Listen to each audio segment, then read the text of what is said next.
Marjorie Tyrell stood upon the balcony of the great sept in King's Landing, where pale columns reached like fingers toward the sky. A dry, golden sunlight stretched across the tiles beneath her slippers, and the hush that had fallen across the city seemed almost sacred. Her hands rested calmly along the balustrade. She wore an expression that bespoke warmth and quiet confidence. Behind her, the sprawling rooftops glinted with the pastel hues of dawn, while bells tolled in the distance to mark the early hour. Even the air smelled somewhat different these days, fresher, for in the last few moons the city's refuse no longer simply rotted in the streets without protest. The faith militant had arrived to set cleanliness in King's Landing to a standard never before demanded. At her back, the sound of sandaled feet slipped across the polished floor. She did not turn immediately, merely closed her eyes in brief reflection. It had been 2 weeks since she had stood before the High Sparrow and agreed to offer her devotion, not just as a pious show of humility, but as an act of cunning. Everyone had underestimated the newest queen, everyone, that is, except the High Sparrow himself.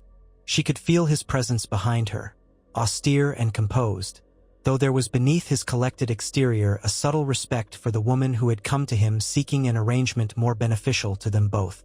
Long before that arrangement, there had been the game of courtesy. When Marjorie's brother Loras had first been imprisoned, she had played the dutiful queen, her face drawn with sorrow. She had knelt for hours in the sept, praying as tears trickled down her cheeks. All that time, she paid close attention to the new power center forming around this devout, almost ascetic figure who called himself the High Sparrow. He was calm and mild, with eyes that saw through pretense. Day by day, she watched the crowds gather around him, their faith renewed or perhaps reawakened by hunger and hopelessness, finding in him a champion of the downtrodden.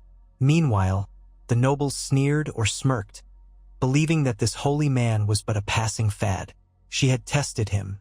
The High Sparrow had no desire for gold, no interest in flattery, no thirst for a new seat of power in the keep. All he wanted, it seemed, was the city's moral purification and the resurgence of a faith that recognized the rule of the seven above all else. He wanted an honest queen, a virtuous realm, and Marjorie, possessed of a shrewdness carefully cultivated by Olenna Tyrell's teachings, knew that virtuous was an infinitely adjustable concept, especially when the small folk were so eager for a guiding star. Perhaps the High Sparrow did genuinely intend to rid the city of its depravity. Marjorie, however, saw him as a means toward an alliance that might at last secure her place in a pit of vipers, lions, and wolves. When the High Sparrow finally stood before her in private, each candle dancing in the gloom of the sept, she saw a quiet man with Spartan robes, hair as white as the feathers of an egret, and eyes that reflected in them both compassion and an unbending will. For the first time, he said to her, "Your Grace, one cannot build a realm upon the quicksand of sin." She smiled. In that moment, a hush lingered between them that held the entire future in question. She had not come alone, of course, no queen would, but she brought no Tyrell guard or ladies from her retinue. Instead, she brought a single piece of parchment carefully folded, with her personal sigil pressed in wax. In that letter lay certain truths about the depravity at King's Landing's heart, details about certain lords' secret dealings, the flow of coin to the brothels that financed them, and possible evidence of the Queen Mother's involvement in events that might prove uncomfortable if widely known. Marjorie had spent nearly a month gathering these scraps of information. Such secrets were not easy to coax into the open, but the city's underbelly hummed with so many rumors, it simply required an attentive ear, a silver coin in the right palm, a whispered promise. She held that parchment out to the High Sparrow.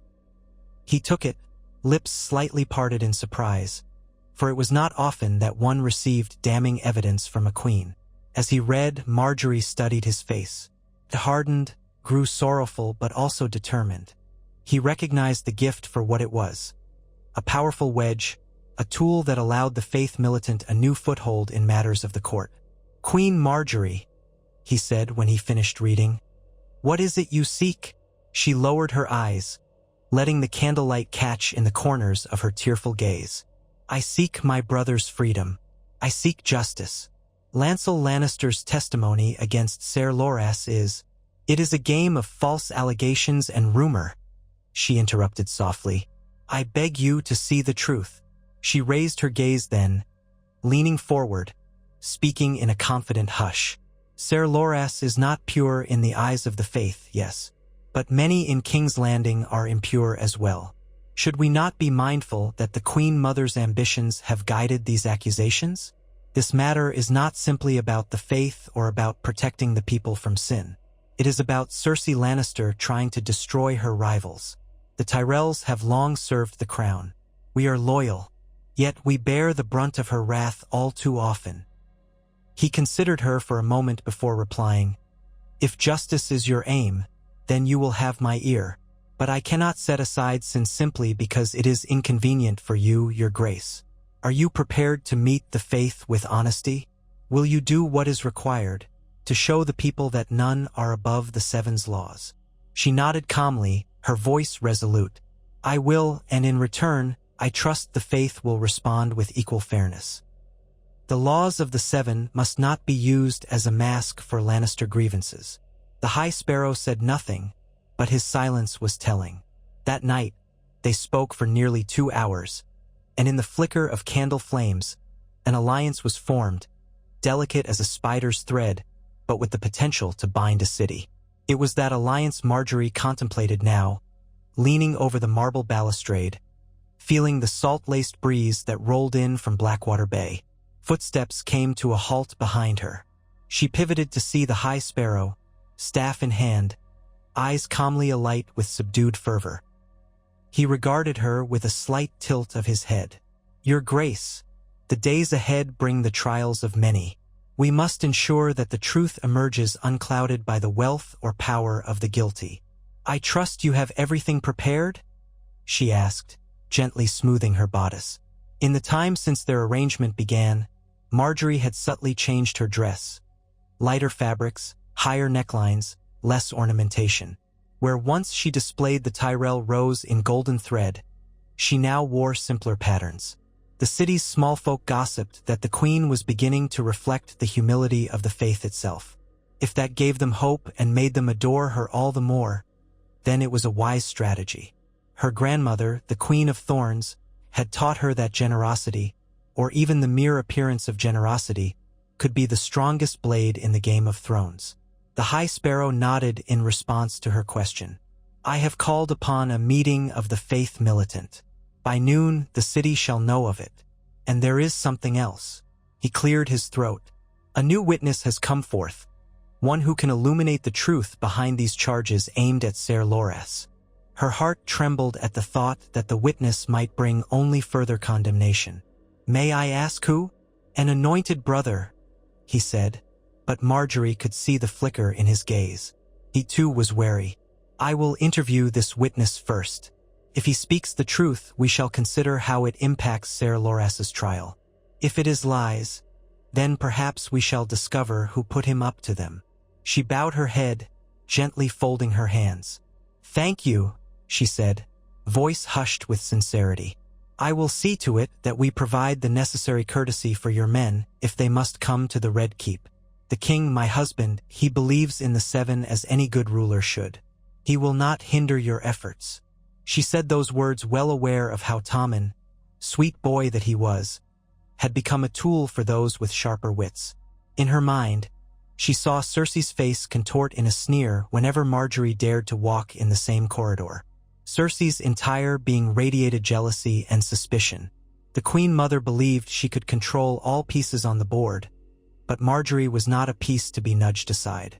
She would show the realm that Cersei was not the only one who could plot and manipulate in the shadows. The High Sparrow nodded. "Then we shall proceed." His voice was soft but firm. "May the Seven guide you, Queen Margaery." As he left her, a swirl of tension spun in the air. Margaery had taken a perilous step by forming this entente with the faith. All alliances in King's Landing were precarious, but this one was especially so. She turned back to the city, letting her eyes sweep the rooftops. She had no illusions.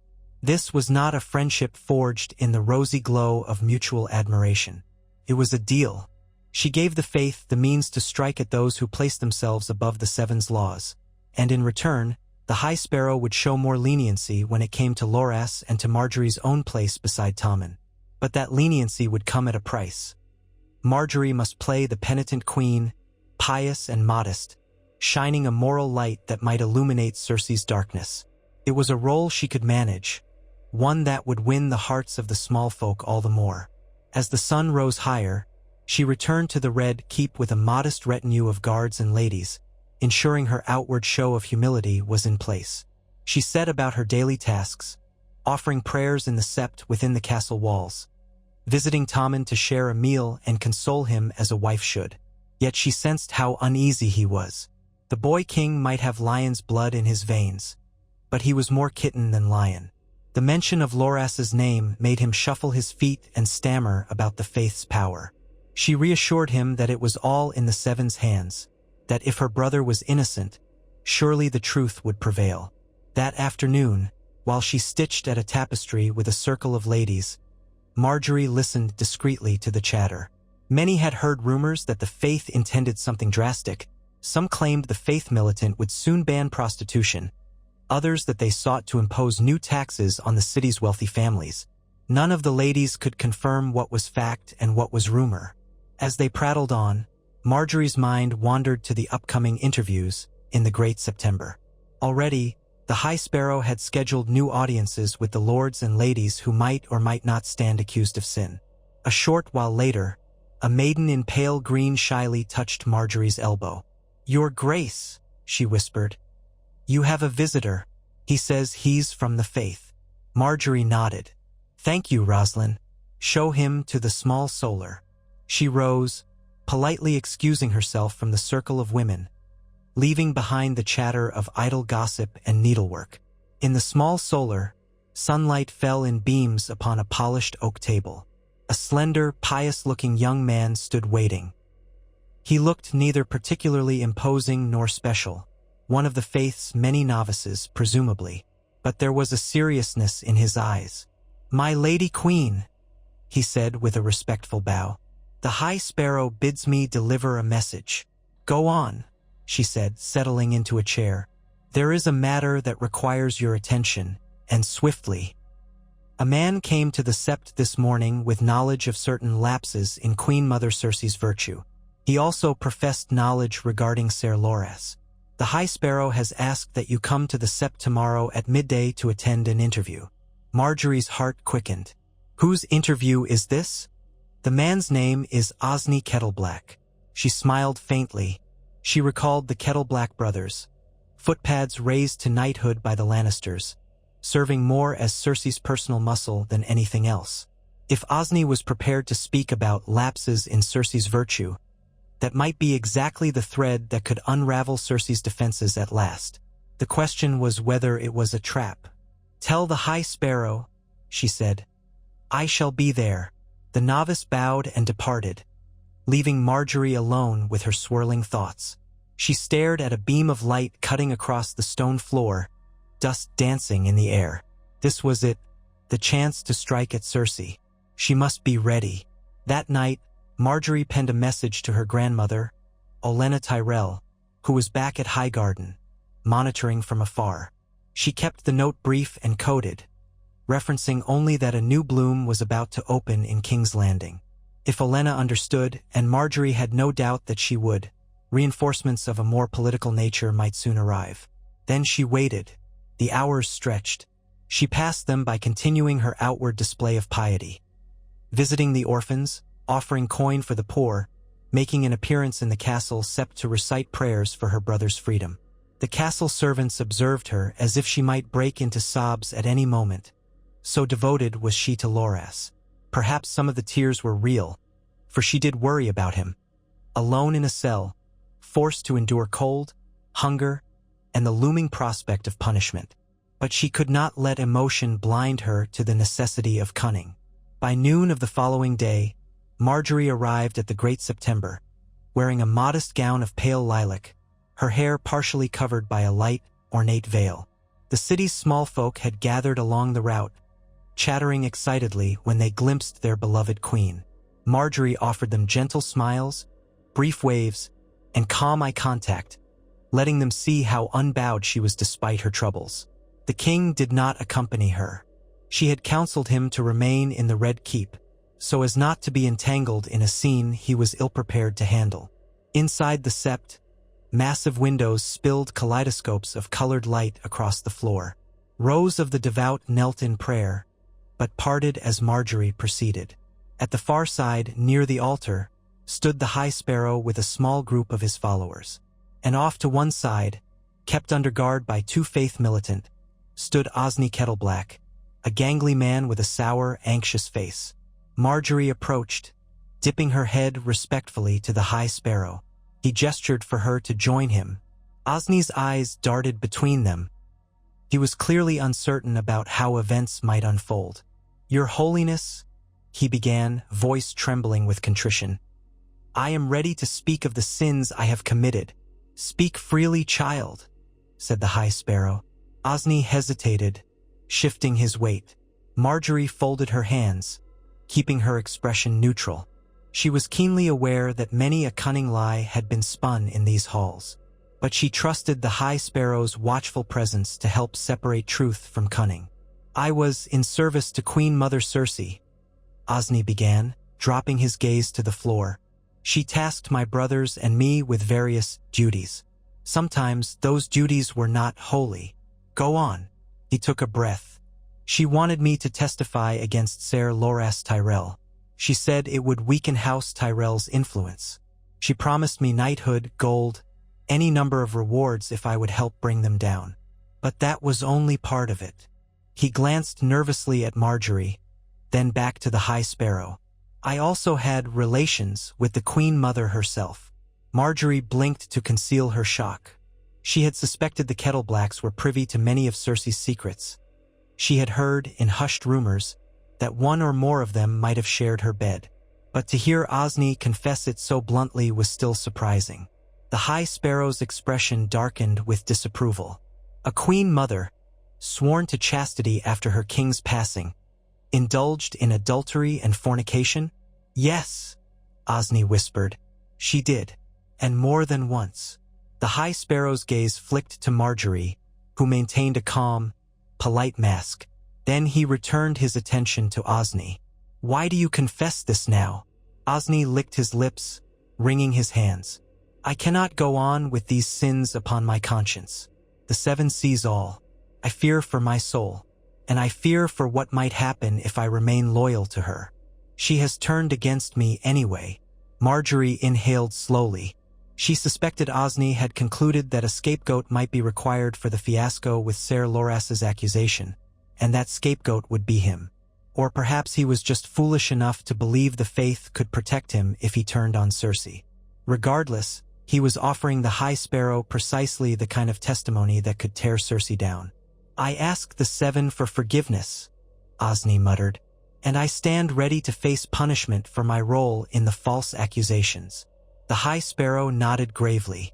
"We shall see to that, Osney Kettleblack. But first, your testimony must be verified. We will not damn another soul on the basis of lies." "I swear on all the Seven," Osney insisted, voice trembling with fervor. "I speak the truth." The High Sparrow turned to Marjorie, gesturing for her to follow him away from the others. They stepped aside, letting the novices keep watch on Osney. In a hushed voice, the High Sparrow spoke. "If this man speaks truly, the condemnation of the Queen Mother is inevitable. It would lend enormous weight to your claim that Ser Loras was falsely accused. The boy could be exonerated. Then you believe him?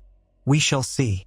I have ways to test his sincerity, questions that shall lay bare the truth. But if he is proven truthful, I would see justice done.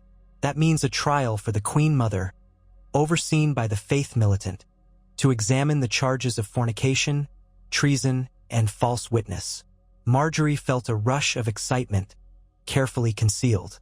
The faith would place the Queen Mother on trial? His eyes were unwavering. "No one is above the laws of the Seven. Not a king's mother, not a king's wife. As you have pledged your sincerity, so I expect sincerity from all." Marjorie bowed her head. "Then we shall see that justice is done. That is all I desire." But in truth, she desired more. She desired to finally be free of Cersei's manipulations. If the Faith had the Queen Mother in their grasp, then for the first time, Margaery and House Tyrell could maneuver in King's Landing without her looming presence. She took her leave shortly thereafter, letting the High Sparrow continue his interrogation of Osney. She walked back through the city with her retinue.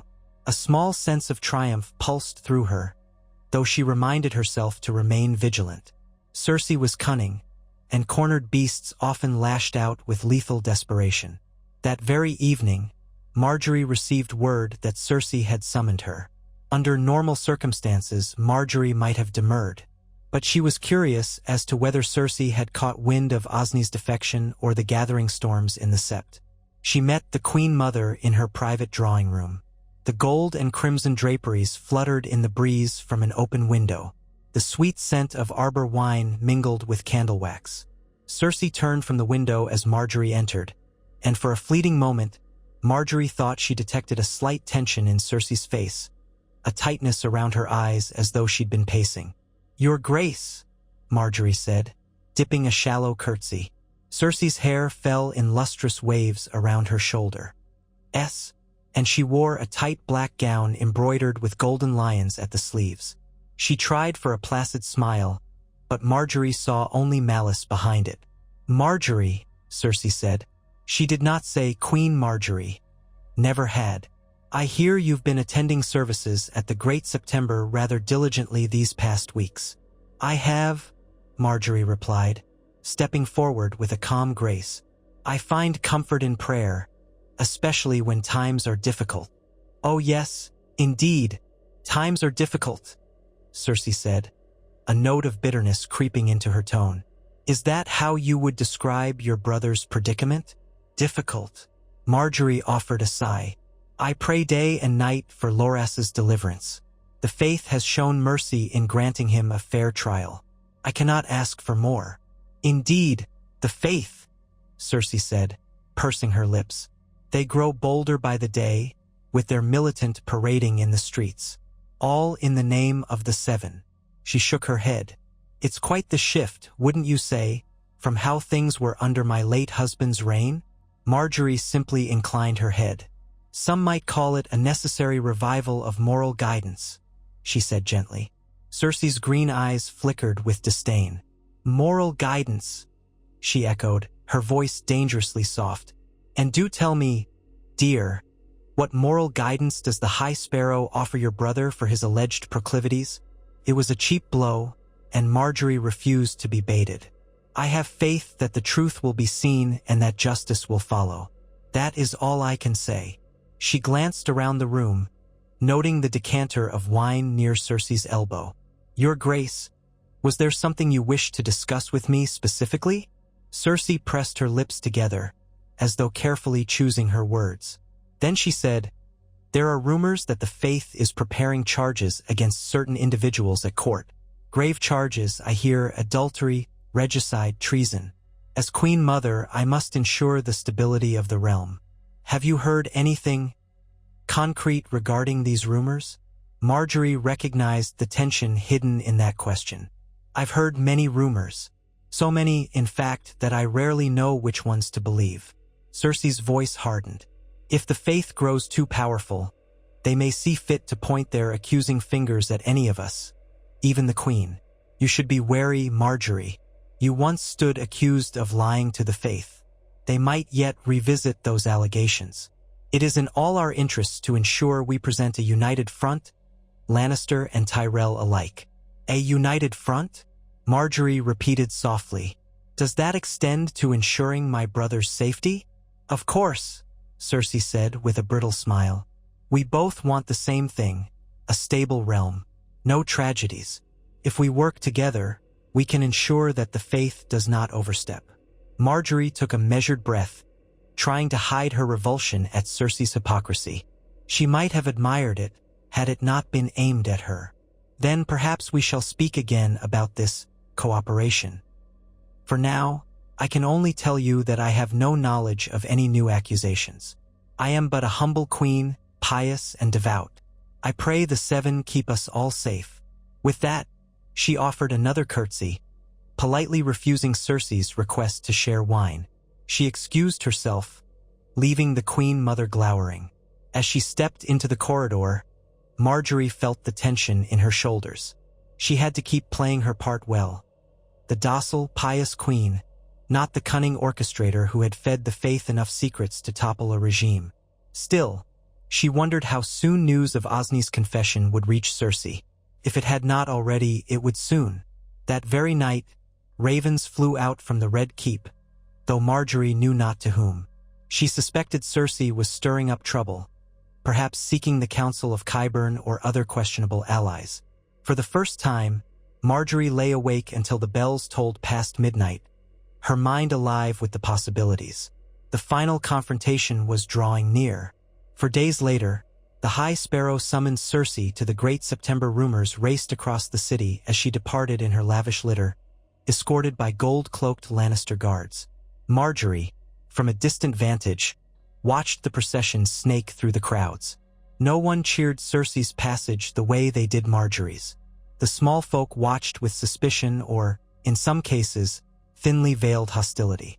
Cersei had never learned how to endear herself to the people. By mid-afternoon, Marjorie received word that the Queen Mother had not emerged from the Great September, that she was being detained by the Faith Militant pending an investigation. The news brought a fierce tremor of victory to Marjorie's chest. She struggled to maintain her composure before her maids, only allowing herself the barest smile. Later that evening, the High Sparrow's novice visited her again in the Red Keep. He delivered the news. Queen Mother Cersei stands accused of adultery, fornication, high treason, and also of conspiring to falsely accuse Ser Loras Tyrell. She shall face trial before the Seven. Marjorie clasped her hands. And Loras? The Faith has agreed to set aside the bulk of the charges in light of the new confessions, the novice said, voice carefully neutral. He must still atone for his personal sins, but the severity of the punishment may be mitigated. He will soon be released from his cell, once formalities are observed. A thrill of relief coursed through her. Thank the Seven, she murmured.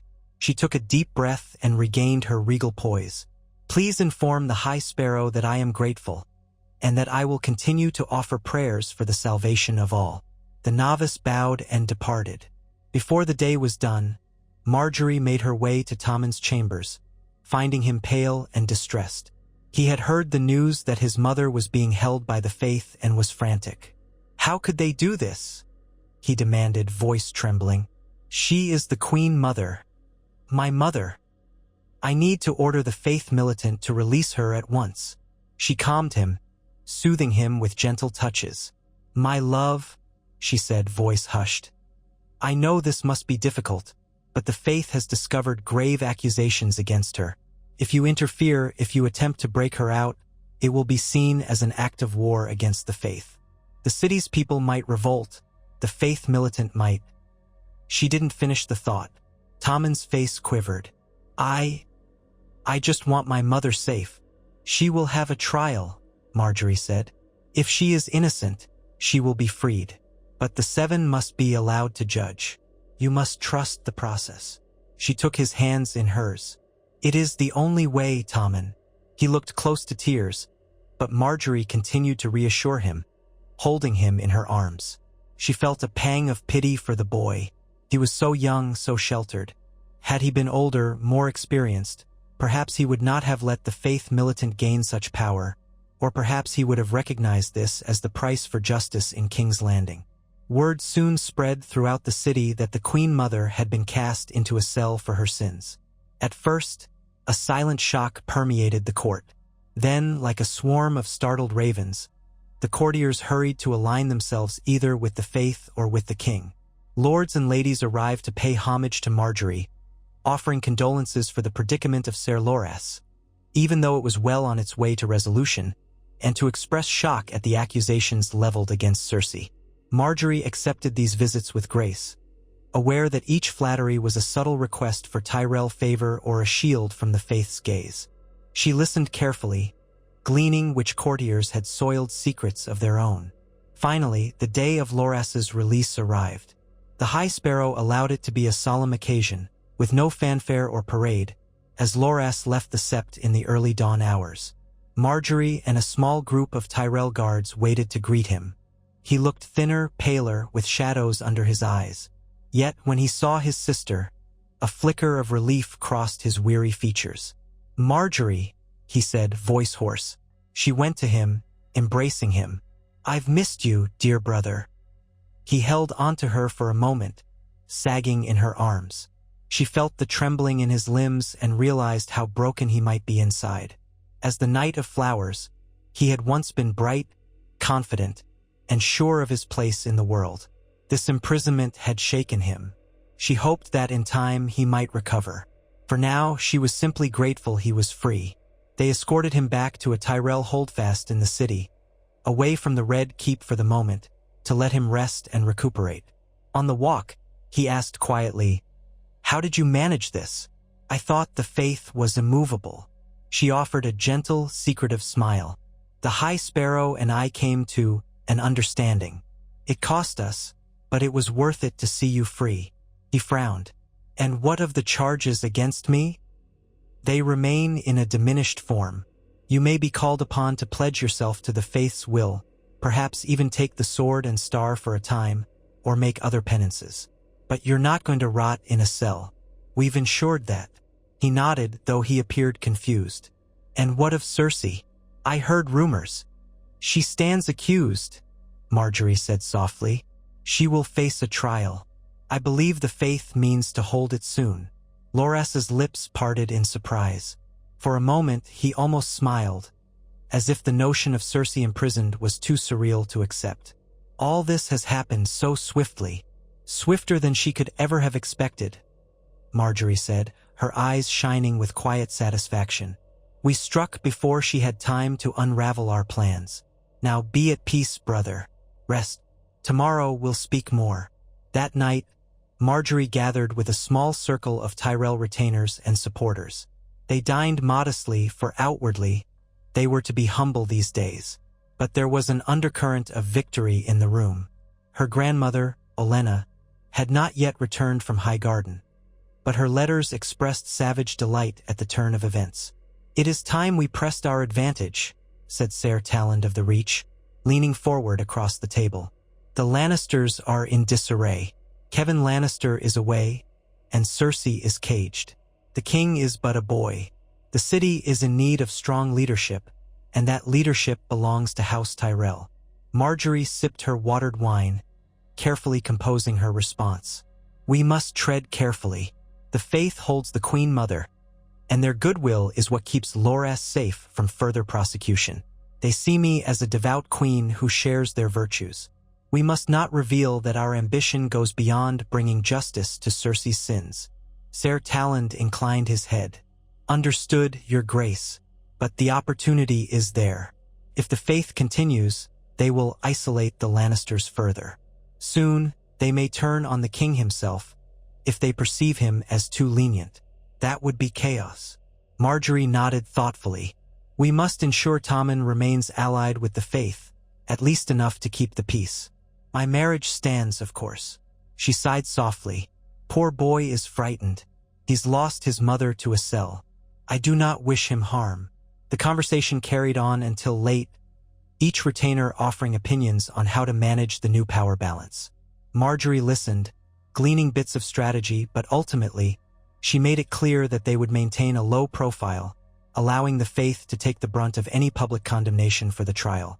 Meanwhile, House Tyrell would quietly fortify its connections, controlling the king through kindness and gentle persuasion. She need not hurry. The seeds were planted. It was best to let them bloom at their own pace. A fortnight later, the High Sparrow announced the date of the Queen Mother's trial. The news spread across King's Landing like wildfire. Some of the small folk muttered in dark corners that the faith had no right to judge the Lannisters. Others, emboldened by the faith militant's presence, rejoiced at the sight of a proud noblewoman humbled. The day arrived with an overcast sky that pressed down upon the city like a heavy, gray cloak.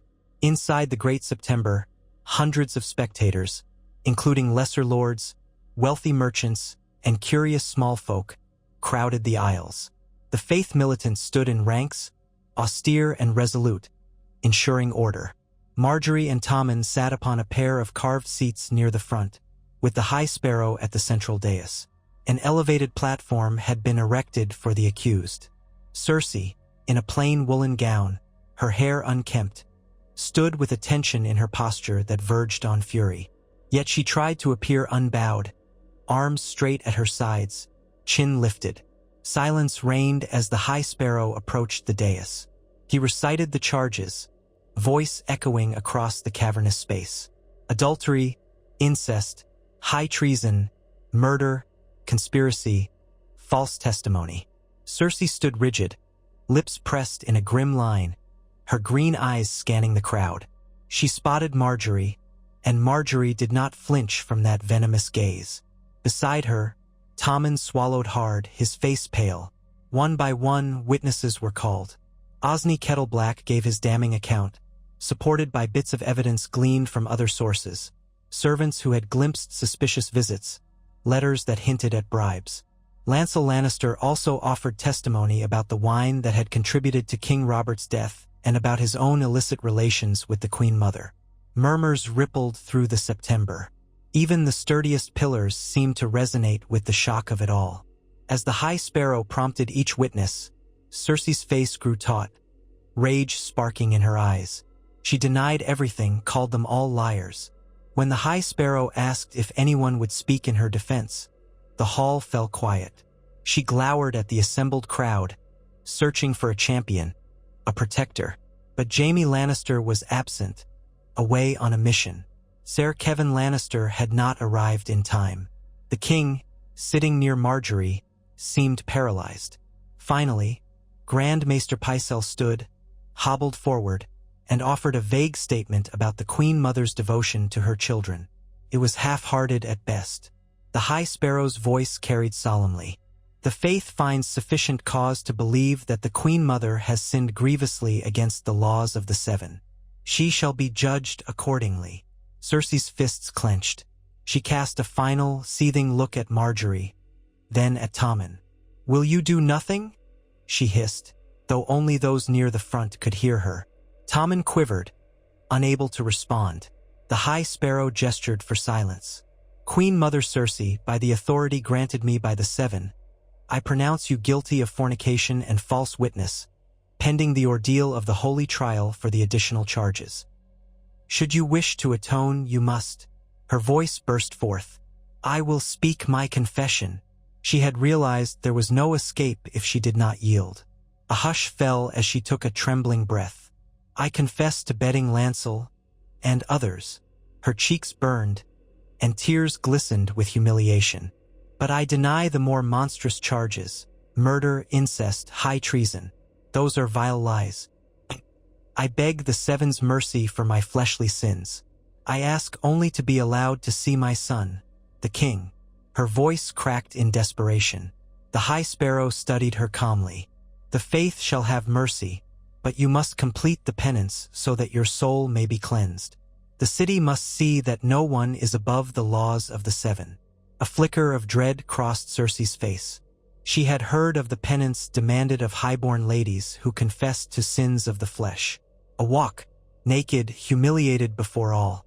Seeing her color fade, Marjorie recalled the day she herself had nearly faced the same fate. Had the faith's suspicion remained untempered, it was a terrible, brutal form of public shame. Yet the crowd thirsted for the spectacle of highborn sinners cast low. Marjorie realized that moment was approaching. She glanced at Tommen, who stared in horror as the wheels of justice turned. The next morning, with a cold wind whipping through King's Landing, the stage was set for Cersei's walk of penance. The faith militant escorted her from the Great September, stripped of her gown. The novices handed her a simple shift, then cut away her hair in ragged clumps, leaving it uneven. A bell tolled, and the High Sparrow proclaimed her sins. Marjorie stood among a throng near the steps, her own hood drawn low, Tommen not present by her urging. She would not subject him to this horror. Cersei took her first step out into the street. The shift clung to her trembling body. She tried to hold her head high, But the jeers, the catcalls, the insults hurled by the crowd battered her. The path from the Sept to the Red Keep was long, and the faith militant parted the mob to allow her progress. She stumbled several times, knees striking the ground, tears mixing with spit as some hurled disgusting slurs and threw rotting vegetables. Though Marjorie felt little sympathy for Cersei after all the harm she had caused, she found the scene almost too harrowing to watch. Still, she stood firm. The High Sparrow had orchestrated all of this with her knowledge, though not necessarily at her request. Yet it served a purpose: the dethroning of the Lannister Queen Mother, the final stroke of humiliation that would render her powerless in the eyes of the people. By the time Cersei reached the Red Keep, she was caked in filth, her feet cut and bleeding. She disappeared through the gatehouse, and the cheering died away, replaced by a collective exhale among the crowd. Marjorie withdrew, ensuring the spectacle's final images would be carved into the minds of all who witnessed it. In the aftermath, the realm buzzed with talk of how the Lannisters had been brought low by the faith, and how the Tyrell queen had emerged unscathed. Letters arrived from distant lords, congratulating Marjorie on her continued grace, her brother's freedom, and praising her piety. Her grandmother wrote to say that House Tyrell's position had never looked stronger, advising Marjorie to keep her wits about her. An enemy such as Cersei would not remain docile forever. Tommen, for his part, was deeply shaken. He visited his mother soon after her penance. She lay abed, refusing to speak except in muttered curses, her hair in awkward clumps. He emerged from the chamber in tears, turning to Marjorie for solace. She held him, speaking soothingly, yet she felt a thrill of power. Cersei's hold on Tommen was broken. He would cling to Marjorie now, for comfort, for love, and for counsel. A day later, she stood in the gardens of the Red Keep, near a trickling fountain, the afternoon sun winking through the leaves. A hush seemed to cloak the place, as though it sensed the city's changed balance. She cupped a rose from High Garden that had been transplanted here, admiring the rich purple tint of its petals. It was a testament to her house. Beautiful, elegant, and laced with hidden thorns. A soft footstep behind her made her turn. The High Sparrow approached, hands folded in his wide sleeves. "Your Grace," he said quietly, "a peace has settled over the city, however tenuous. The people have witnessed that justice can be done upon the mightiest of sinners." She studied him. In another life, she might have despised him for the raw cruelty of the penance walk. But the game of power demanded alliances, even uneasy ones. "Yes," she said softly, letting the rose slip from her fingers. "You have indeed shown them that no one is above the seven." He nodded. "You and I understand each other, Queen Marjorie. We must ensure that this realm is led by virtue. Your position is secure now. However, you must not forget the vow you implicitly made when you sought the faith's aid, that you, too, would remain beyond reproach." She inclined her head. "I have no intention of straying from the path of virtue." His gaze flicked over the roses, the fountain, the arching vines that framed them. "The faith will remain vigilant. Should any in the court stray into sin, we shall respond in kind. Yet I sense in you a genuine desire to help the people, to rule with kindness and humility. I pray we can remain in accord." She let a faint smile form. "We shall." They shared a moment of silence, standing in the dappled sunlight. Though her mind churned with the complexities of the future, she kept her features serene. She had maneuvered past her greatest foe and ensured the survival of her brother, all in a single stroke. The faith, for their part, had gained an unassailable moral supremacy in the hearts of the small folk. But while they believed themselves purely motivated by righteousness, Marjorie knew that no institution in King's Landing could remain untouched by ambition. Sooner or later, the High Sparrow would extend his gaze beyond Cersei, beyond petty sin, and look for further ways to shape the city's future. She must be ready for that. "Your Grace," he said softly, "I will leave you to your meditations." He turned and walked away, his sandaled feet quiet across the flagstones. Marjorie lingered by the fountain, letting the swirl of water soothe her. As she inhaled, the air tasted of promise. If she could maintain this alliance, House Tyrell would stand unchallenged by the Lannisters, at least for a time. She could rule through Tommen, guiding his decisions, quietly shaping the city to reflect the Tyrell vision. There would be feasts and generosity for the small folk, a tempered version of the faith's strict laws to ensure stability without inciting rebellion. And should the day come when the High Sparrow's moral revolution threatened the crown itself, Margaery would be prepared, with all of the resources of Highgarden behind her. She allowed herself to recall the last look on Cersei's face before she was taken away for the walk. The flicker of outrage, shock, and desperate hatred. There was no doubt that Cersei Lannister despised her more than anyone alive. But for now, Cersei was no longer a threat. She was a caged lioness, wounded, humiliated, her roars echoing in an empty keep. In the following weeks, the city settled into a new normal. Loras, still recovering from his ordeal, spent his days reading in the courtyard of the Tyrell Holdfast, the bright sun on his pale face. Sometimes Margaery joined him, reminding him of simpler days in Highgarden, speaking of their father's rose gardens, the tournaments where he'd once dazzled the crowds. She saw him slowly healing, though he would never quite be the same. Meanwhile, at court, Margaery carried out her duties beside Tommen, diligently hearing petitions and granting small boons. She ensured the starving were fed with Tyrell grain shipments. She visited sick houses, escorted by a handful of faith militant as a gesture of solidarity. The people adored her, whispering that she was the kindest queen in living memory. Some even compared her to the long-lost good Queen Alysanne, wife to King Jaehaerys Targaryen, though Margaery carefully deflected such grand praise. All the while, she kept an eye on the Queen Mother's chambers. Cersei had returned to her rooms, her body battered and her pride in tatters. She seldom emerged. On the few occasions she did, she said little, a blank look in her green eyes. Some of her old coterie, like Qyburn, hovered around her, but her power was overshadowed by the faith. The gold cloaks still answered to the king, and the king answered to Margaery's gentle coaxing.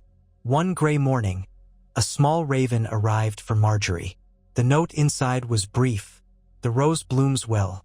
The city's walls are no longer the color of blood. But beware a wounded lion. Oh, Margaery couldn't help a smile. Her grandmother's words were ever direct. Even from Highgarden, Olenna was ensuring that the Tyrell foothold in King's Landing did not falter. Margaery took the note to her bedchamber and burned it by candle flame, letting the ashes scatter in a bowl. Tommen sometimes asked after his mother, worried about her isolation. Margaery would encourage him to visit, to offer her comfort. And visit he did, but each time he came away unsettled. "She barely speaks," he told Margaery one day, sinking onto a couch in her solar. "She just stares out the window or mumbles about how the faith humiliated her. She's so angry, but she can't do anything about it. I don't know how to help her." Margaery placed a soothing hand on his shoulder. "She has to find her own way to peace, Tommen. The best we can do is pray for her.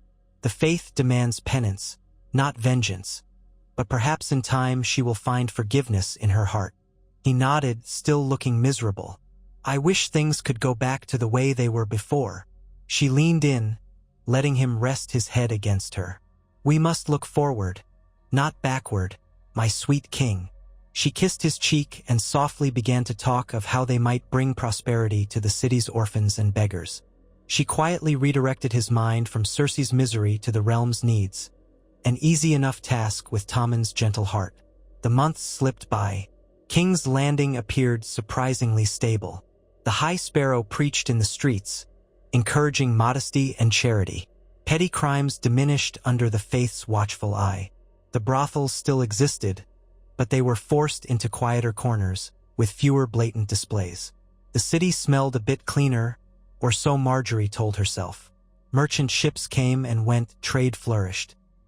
House Tyrell's coffers bulged further with the spoils of a city that had learned to love their queen.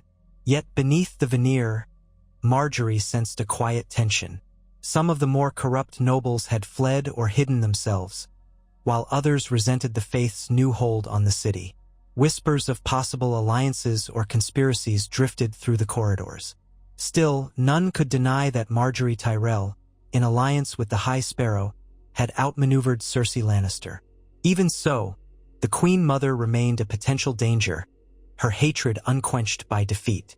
Margaery would occasionally pass her in a corridor, each woman stiffening at the sight of the other. Cersei's eyes smoldered with repressed fury, though she lowered them in forced respect. Margaery was queen, after all, while Cersei was diminished. Once or twice, Margaery heard her muttering about witches' prophecies or the Tyrell whore, but she pretended not to hear. In private, though, Margaery prepared for the day Cersei might snap. She increased her guards, ensuring each was well paid and handpicked by House Tyrell. She cultivated an amicable relationship with Jaime, who had returned from his mission, though he was aloof and clearly troubled by the rumors surrounding Cersei's trial. Margaery extended olive branches to him, offering courtesy, but not revealing how deeply she had conspired with the faith. Then one night, a rider from the west arrived, battered and wounded, bearing tidings of potential strife. It seemed that the remnants of House Baratheon, along with certain disaffected lords, were stirring in the Stormlands, unhappy with the Lannister-Tyrell grip on the throne. There were also rumors from Dorne, unrest following the death of Prince Doran, fomented by Illyria Sand and the Sand Snakes. The realm was not at peace, not truly. Over supper, Margaery discussed the matter with Loras, who by then had regained enough of his old vigor to spar in the yard again. The High Sparrow might have demanded penance from him, but he had not demanded Loras renounce his sword forever. Loras wore the star of the faith upon his cloak, acknowledging his vow of repentance, but a Tyrell rose was still embroidered underneath. "The realm is always on the brink of something," Loras said wearily. "We must hold it together with all our might, or it will collapse." Margaery regarded him, remembering the carefree youth he once was. "The question is how best to respond to these rumblings," she said softly. "If war breaks out in the Stormlands, or if Dorne raises a rebellion, we will be forced to take action. And we must do so without fracturing our alliance with the faith." He nodded.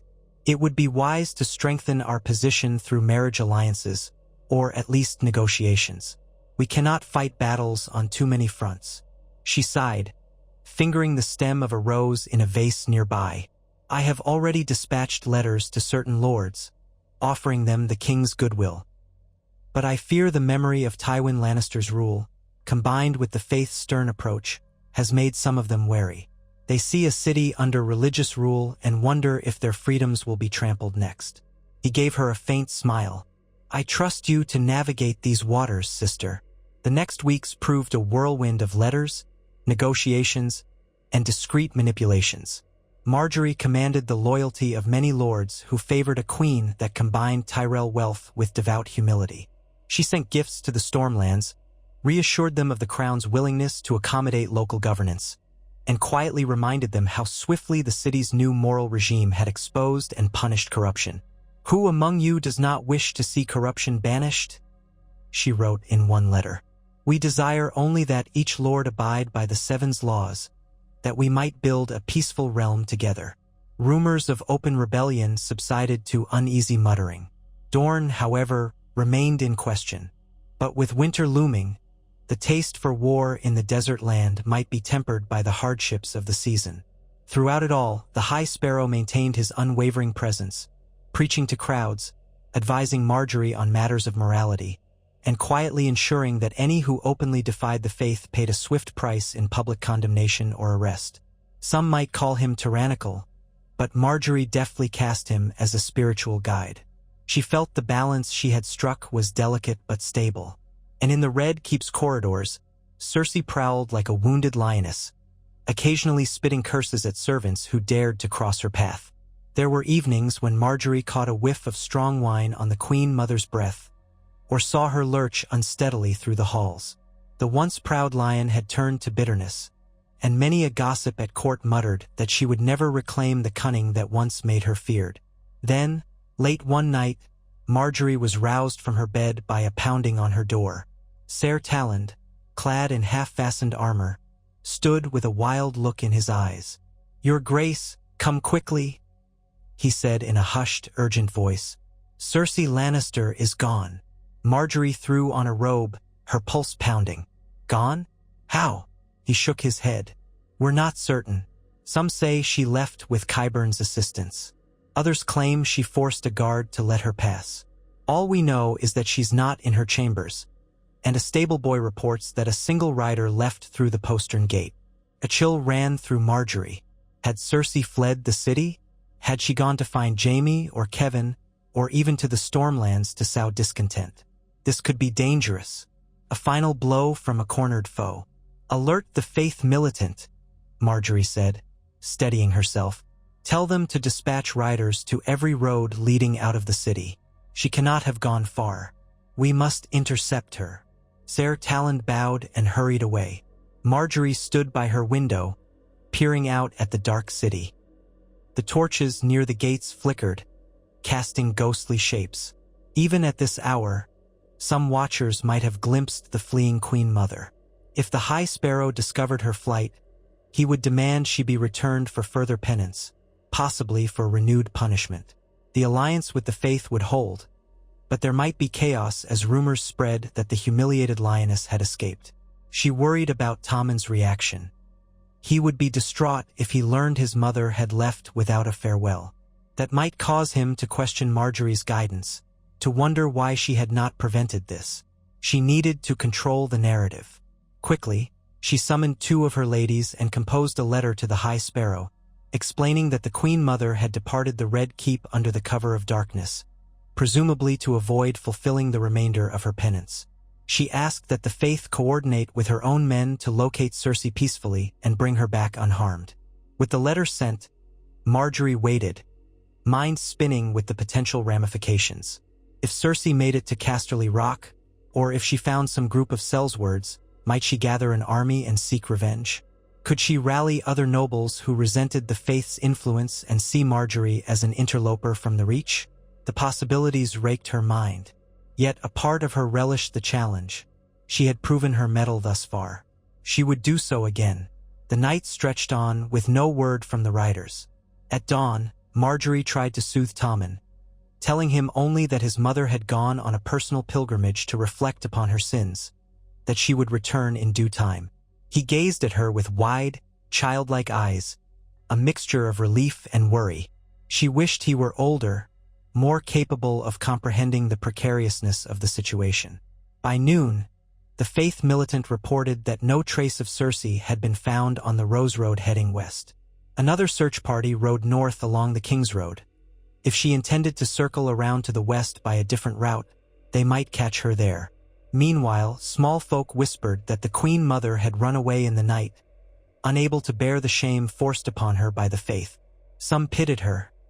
Others laughed at her disgrace, but Marjorie knew better than to laugh. A cunning mind like Cersei's could not be discounted, even if she was wounded. She had cunning and pride, and enough knowledge of the city's secret ways to slip out undetected. Marjorie felt a heavy tension settle in her chest. She confided in Loras that evening, in the quiet of his chambers. "She's out there, Loras," she said, pacing by the window. "She'll bide her time, gather what strength she can. We must be ready. She will lash out at me, at the Faith, at all who humiliated her. We can't be caught off guard." He stood, leaning on the windowsill. "We'll strengthen our watch. I'll speak with our allies among the gold cloaks. If she tries to return with force, we'll have a shield in place." She nodded, grateful for his support. "Yes, we must also reassure the High Sparrow that we stand firm. We cannot let him think we're weak or uncertain." In the days that followed, no sign of Cersei materialized. Ravens to Casterly Rock went unanswered, or else Kevin Lannister denied all knowledge of her whereabouts. Jaime remained somewhere in the Riverlands on a mission of truce. Rumors abounded, but no truth was found. Quietly, Marjorie prepared for the worst, all the while maintaining her facade of a caring, gentle queen who only wished for the realm's prosperity. She informed the Faith that she would donate more gold to the poor, to show that the crown still remained in good standing with the Seven. The High Sparrow thanked her, cautioning that gold alone cannot cleanse the realm. She nodded, offering a bow of the head, playing the role expected of her. On the 6th day after Cersei's flight, Marjorie stood again on the balcony of the Great September, looking out over King's Landing. This time, the sky was a startling blue, the sun bright, as though mocking the tension that gripped her. She recalled how she once stood here at dawn, the city hushed beneath the golden light. The hush now was one of anticipation, a taut breath before the storm. She felt the presence of the High Sparrow before she heard his voice. He approached with the slow, deliberate steps she had come to recognize. "Your Grace," he said, "I wish to speak with you regarding the Queen Mother." She turned. "I wish there was more I could say. She has vanished, and I know not where. My men have searched, but to no avail." His lined face was impassive. "There is a restlessness among the faithful. They see in her flight a rejection of penance. Some call for her head." Marjorie's eyes flicked down. "The king is but a boy, and he loves his mother. I fear for his happiness should something drastic befall her. I would rather she surrender herself to the faith's judgment than be hunted down." He inclined his head. "A merciful sentiment, Queen Marjorie. The people see your mercy and are moved by it. They do not wish for more bloodshed, but they crave justice." She folded her arms lightly, as though chilled by the wind. "If she refuses to return to face her sins, the faith must do what it deems necessary. I only ask that you proceed cautiously, for the sake of Tommen's peace." He paused, measuring her words. "Very well. We shall continue to search discreetly. Perhaps she will see reason and give herself up. If not, we must ensure that an enemy of the faith cannot gather enemies to the throne." Marjorie gave a thoughtful nod. "Thank you, Holiness." He lingered a moment, then spoke softly. "You have proven yourself a wise and compassionate queen. The faith is grateful that you understand the necessity of moral law. But be ever vigilant. Evil does not rest." "I will, Holiness." He withdrew, leaving Marjorie alone on the balcony, her mind spinning once more. Evil does not rest, she thought to herself, and in this city it wears many faces. She gazed upon King's Landing, the labyrinth of streets, the patched roofs. Somewhere out there, perhaps in a dingy tavern or the secret basement of a merchant's house, was a woman who once ruled as Queen Mother. Wounded pride and hatred smoldered in her heart. Marjorie pictured Cersei's eyes, how they burned with vengeance. She pictured all the possible alliances she might forge with those who opposed the faith's harsh discipline. This new era Marjorie had helped create was tenuous indeed. She had allied with the High Sparrow to secure her family's place, to save her brother, to ensure she would not be devoured by the Lannister lion. In doing so, she had unleashed the faith's moral fervor upon the city. She had humiliated Cersei, removed her from power, and now the wave of consequence was upon them. Perhaps it would break gently upon the shore, or perhaps it would sweep them all away. She turned back toward the Sept's interior. She would not falter. She had the love of the people, the support of House Tyrell, and the alliance of the faith. Tommen was hers to guide. Cersei had lost nearly everything, so thoroughly outplayed by Marjorie's quick arrangement with the High Sparrow. Yet she could not shake the feeling that a final confrontation was on the horizon. Winter was near. The realm quaked with hidden fault lines. If the lioness gathered enough strength, she might roar again, and if she returned with fire and blood, the faith militant and Marjorie herself would have to stand firm. Marjorie inhaled a deep breath of the scented air that drifted up from the city below, the faint aroma of spice from the street vendors, the salt of the sea, the dusty haze of sun-baked roads. She would meet whatever came next with the same calm resolve. She remembered her grandmother's words, "Beware a wounded lion." She whispered them to herself, feeling a chill in the warmth of day. Then she smiled, letting that chill pass. She was a rose of Highgarden, after all, and she had her own share of thorns. As she walked away from the balcony and into the shadowy grandeur of the Sept, she knew that the Game of Thrones was far from over. Her alliance with the High Sparrow had dealt a shattering blow to Cersei Lannister, but new perils would arise. For now, though, she would savor this moment of triumph. The city worshipped her, House Tyrell was ascendant, and the faith, for all its severity, had proven a steadfast partner in her cause. Marjorie Tyrell had conspired with the High Sparrow before Cersei could react, and in doing so, she had ensured that the realm would change irrevocably. Whether that change heralded a lasting peace or a future conflagration remained to be seen, but she would shape the coming days with all the grace and cunning the Seven had bestowed upon her. And if Cersei ever returned, Marjorie was ready. Marjorie Tyrell walked away from the airy balcony of the Great September with the brisk, measured grace that had come to define her every move since she and the High Sparrow forged their understanding. Her pale violet gown, modest in its cut, swept across the polished stone as she made her way into the lanternlit halls, each footstep echoing in the hushed space. She suppressed the faint tremor of uncertainty that always came when she thought of Cersei Lannister's disappearance.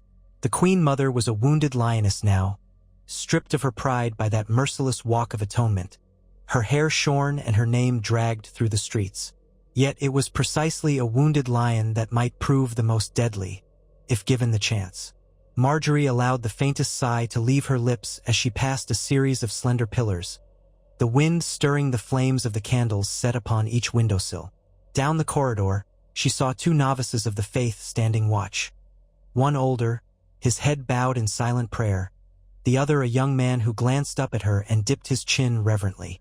Once, this would have been unusual in the royal sept, but now it was common to see the faith militant or novices observing the comings and goings of nobles, ensuring that all who walked these halls did so with proper humility. Marjorie gave them both a warm smile, the picture of gentle piety, then slipped into a side cloister that led toward the small courtyard behind the September soft sunlight fell across the paving stones. A fountain bubbled in the center, half shaded by an ancient weirwood with scarlet leaves that rustled in the breeze. The hush here felt removed from the intrigues swirling beyond these walls.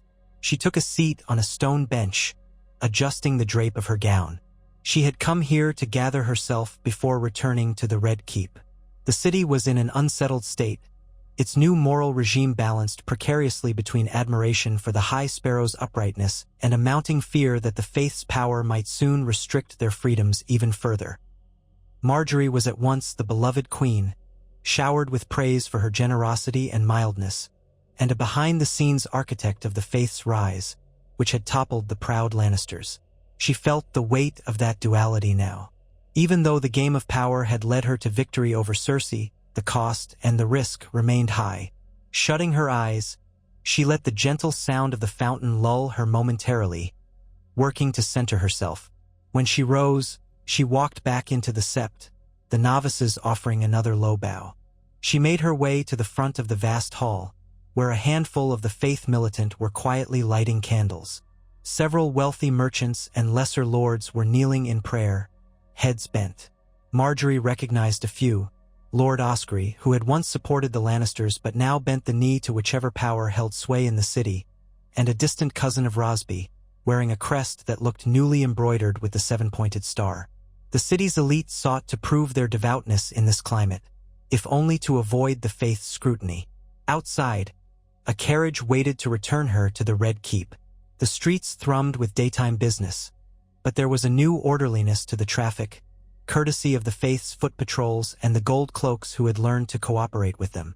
As she traveled, Marjorie gazed through the carriage window. She passed the statue of Baelor the Blessed, towering above the crowds. Vendors hawked fruit and bread, though with less brazenness than before, fearful perhaps that the faith might frown upon high prices or dishonest scales. A group of children ran across the cobbles, calling out to one another, and Marjorie saw that they stopped to bow hurriedly as they recognized the royal carriage. She gave a small wave, hoping the glimpses of her face might reassure them that their queen was not a figure to fear. The carriage continued onward, rolling up the broad slope that led to the Red Keep's main gate. Once inside the keep, Marjorie stepped down with the aid of a footman. She moved past the courtyard and into the castle corridors, where a hush met her. So many courtiers scurried about their business these days with a taut expression, as though uncertain which faction might accuse them next. As she glided toward her personal chambers, she caught sight of Pycelle's stooped form drifting by, nearly colliding with a marble pillar. The old Grand Maester offered her a fussy bow, but his watery eyes were filled with unease. He was one of the last vestiges of an older regime, once thoroughly aligned with the Lannisters. Now he tried to keep his head down, no doubt worried that the faith might call him to account for some half-forgotten sin. Marjorie glided past him, offering the barest polite nod. Within her chambers, she found her brother Loras waiting, dressed in a simple, dark green doublet and trousers. Although the Knight of Flowers was more subdued now, a mark of tension still carved itself into his features. He turned from the window as she entered, his voice low and soft. "Have you heard anything of Cersei yet?" he asked. "Nothing new," Marjorie replied. "The riders have gone out on every major road, and the gold cloaks keep watch on smaller byways. The faith's novices question travelers. Still, she remains a phantom. If she's still within the Crownlands, she must have found shelter in some out-of-the-way holdfast. Or perhaps she managed to slip out to the west. Kevin Lannister denies receiving her, but I trust nothing from him entirely. She might go to Jaime, Loras said. But last we heard, he was entrenched near Riverrun, dealing with the Blackfish and the Tully remnants. Even if she reached him, how could she hope to raise enough strength to threaten the city? She might rely on cunning rather than open war, Marjorie murmured. Cersei has never been shy about more devious methods. Perhaps she seeks to bribe some discontented lords, or sow chaos. The city has not forgotten her downfall, but it takes only a handful of cunning moves to spark rebellion. Loras studied her for a moment. "You sound almost worried for the city." "I am worried," Marjorie said, stepping toward her brother. The mid-morning light streamed through the window, catching flecks of gold in her hair. "If Cersei manages to build alliances with those who chafe under the faith's moral strictures, we could have unrest. The faith militant has done some good, but they can be heavy-handed. Right now, the small folk love me, or at least they love the image I present. But if taxation or religious zeal becomes too oppressive, that love can shift. One rumor about me, one whisper that I manipulate the High Sparrow for my own ends, and the faith might see me as another proud sinner to be brought low." Loras reached out and touched her arm gently. "You've managed this precarious balance perfectly so far, sister. You've saved me from that cell, you've delivered the city from Cersei's conspiracies, and you've kept Tommen's throne secure. House Tyrell has never stood stronger." "I've done what must be done," Marjorie said, her tone quiet. "But if I learned anything from Olenna, it's that the slightest misstep in King's Landing can undo months of carefully laid plans. I must remain vigilant. So must you." He nodded, though a flicker of pain crossed his face. "I wish we could simply go home," he said softly. "Sometimes I dream of Highgarden, the fields of golden roses, the rolling hills, the Mander glinting under the sun. I dream of leaving all this behind." Her gaze softened. "In time, dear brother, I too miss it, but for now we must secure the future here in King's Landing. The moment we show weakness, vultures will circle. If I left Tommen unprotected, if I abandoned the court, some other force would swoop in to mold him into a puppet." Loras nodded again, more firmly this time. "Understood. I'll speak with Ser Talland and the other Tyrell retainers, make certain our men stay on alert.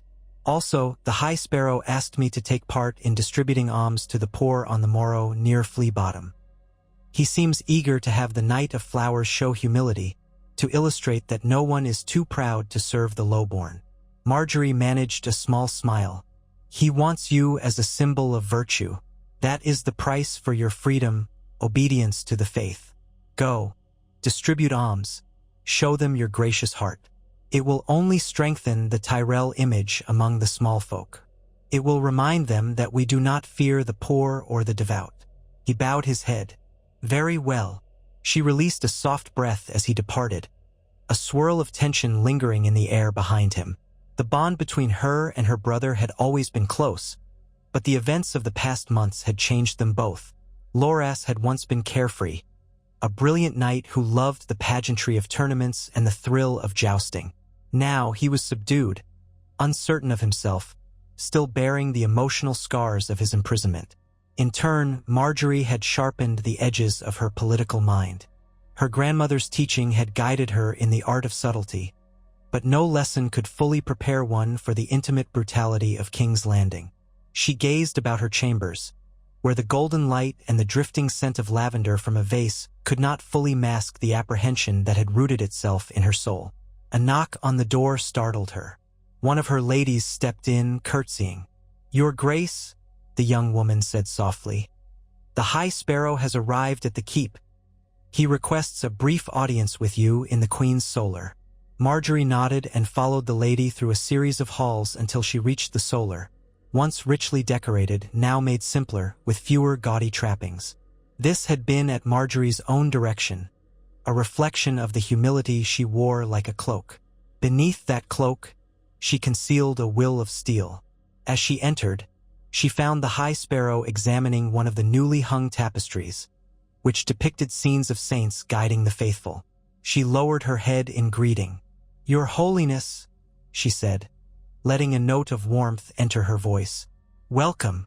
He turned, staff clasped in one hand, wearing his usual rough-spun robes and unassuming sandals.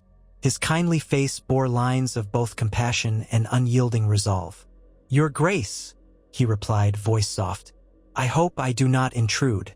The keep can be a place of endless duties." "You are never an intrusion," Marjorie said.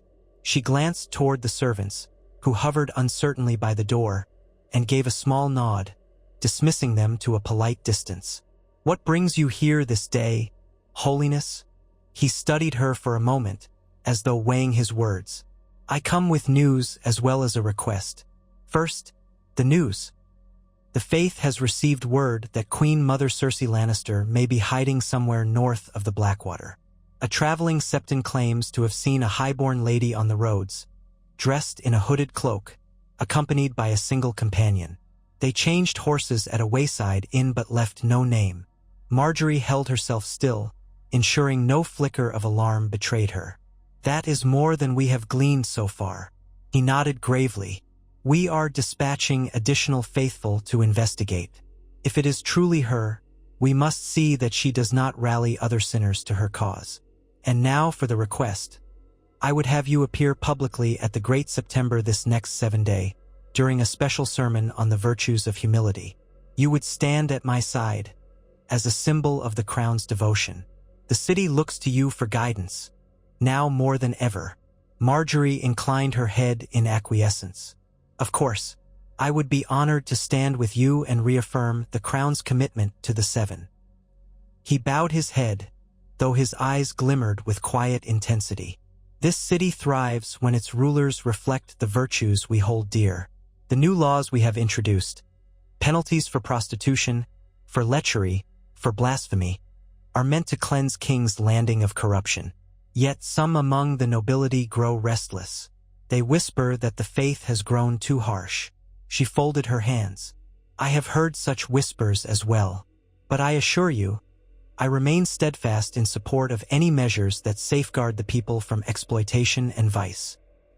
His gaze turned searching, and for a moment, Marjorie found herself remembering how his intuition had cut through Cersei's lies. "You do realize, child, that there will always be those who prefer the old ways of indulgence," he said gently. "They will test us. Should one among the royal household stray from the path of righteousness, the faith would be forced to act." She kept her spine straight, her expression serene. "I understand, Holiness." She allowed a subtle current of steel to underlie her tone, as if to say she did not fear such a prospect. "I am certain none in the royal household will stray." He gave the faintest inclination of his chin. "I take comfort in your piety, my queen." With that, he turned and left, staff tapping softly on the floor. Marjorie stood alone in the solar, the embroidered tapestry behind her depicting saintly figures. She breathed in slowly, acknowledging the underlying warning in his words. The faith was watchful, always. Cersei's fall had been a demonstration that no one, not even a king's mother, was safe from the Seven's judgment. She had cooperated with the High Sparrow to bring Cersei low, but that same power could threaten her if she ever showed herself to be a hypocrite or a rival. Well, so be it, she told herself. She had not survived this far by underestimating her allies or her enemies. By that evening, the news of Cersei's supposed sighting had spread through the upper echelons of King's Landing. Talk bubbled at the edges of every feast, every corridor, overshadowing the usual court gossip. Some insisted that the Queen Mother had sought refuge in a remote holdfast, others that she was on her way to the Westerlands, where Kevin Lannister would protect her. Marjorie convened a small gathering of her most trusted Tyrell supporters, Ser Talland, Lady Alice Beesbury, Lord Caswell of Bitterbridge, to discuss the possibility of an impending Lannister power play.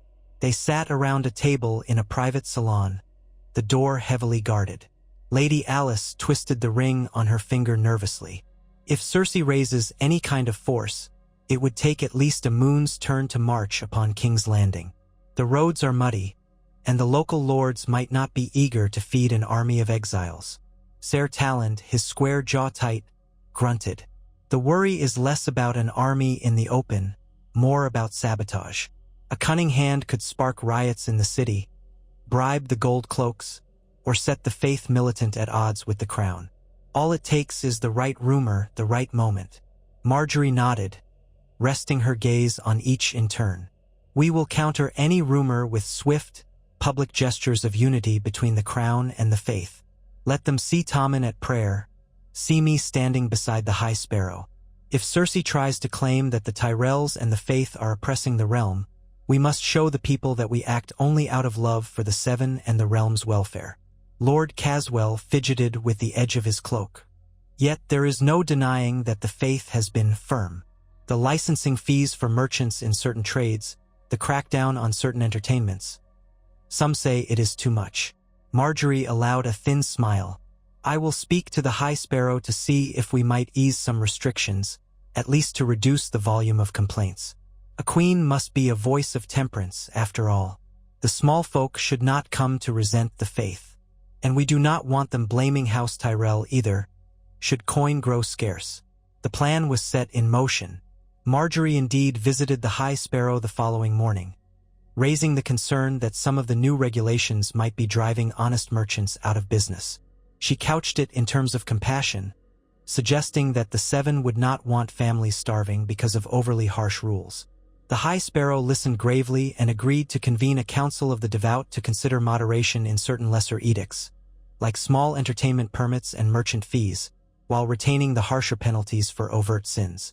Marjorie recognized this as a subtle victory, for it allowed her to appear as a benevolent mediator in the eyes of the city. A few days later, as she walked the keep's outer courtyard in the pale morning sun, she felt a semblance of calm. Progress was slow but real. Loras, fulfilling his vow of service, had distributed bread and coins in Flea Bottom, a gesture that won applause from the needy. House Tyrell's name shone brighter for it. When he returned, footsore and fatigued, he admitted that the experience had been surprisingly uplifting. They see me differently now, he murmured. Not just some pampered knight, but a man offering real help. Marjorie was proud of him, though she noticed that the old spark in his eyes had not fully returned. This city took its toll on them all, and Loras was not the carefree champion of the lists he had once been. But at least he was forging a new sense of purpose. She embraced him, murmuring gratitude for his steadfastness. The faith would have no cause to doubt his sincerity. That very afternoon, however, a messenger brought a disturbing update.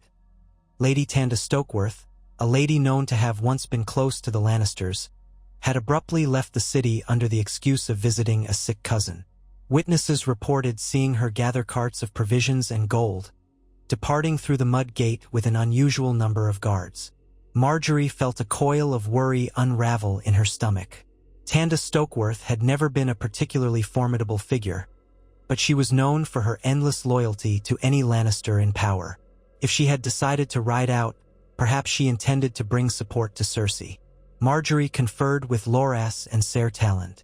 They agreed to dispatch a few Tyrell outriders to discreetly follow Tanda's party if possible, to see if they might track her destination. The game was shifting again, the pieces moving across a board that stretched far beyond the city walls. The High Sparrow was informed, and he sent a pair of the Faith militant to look into it as well.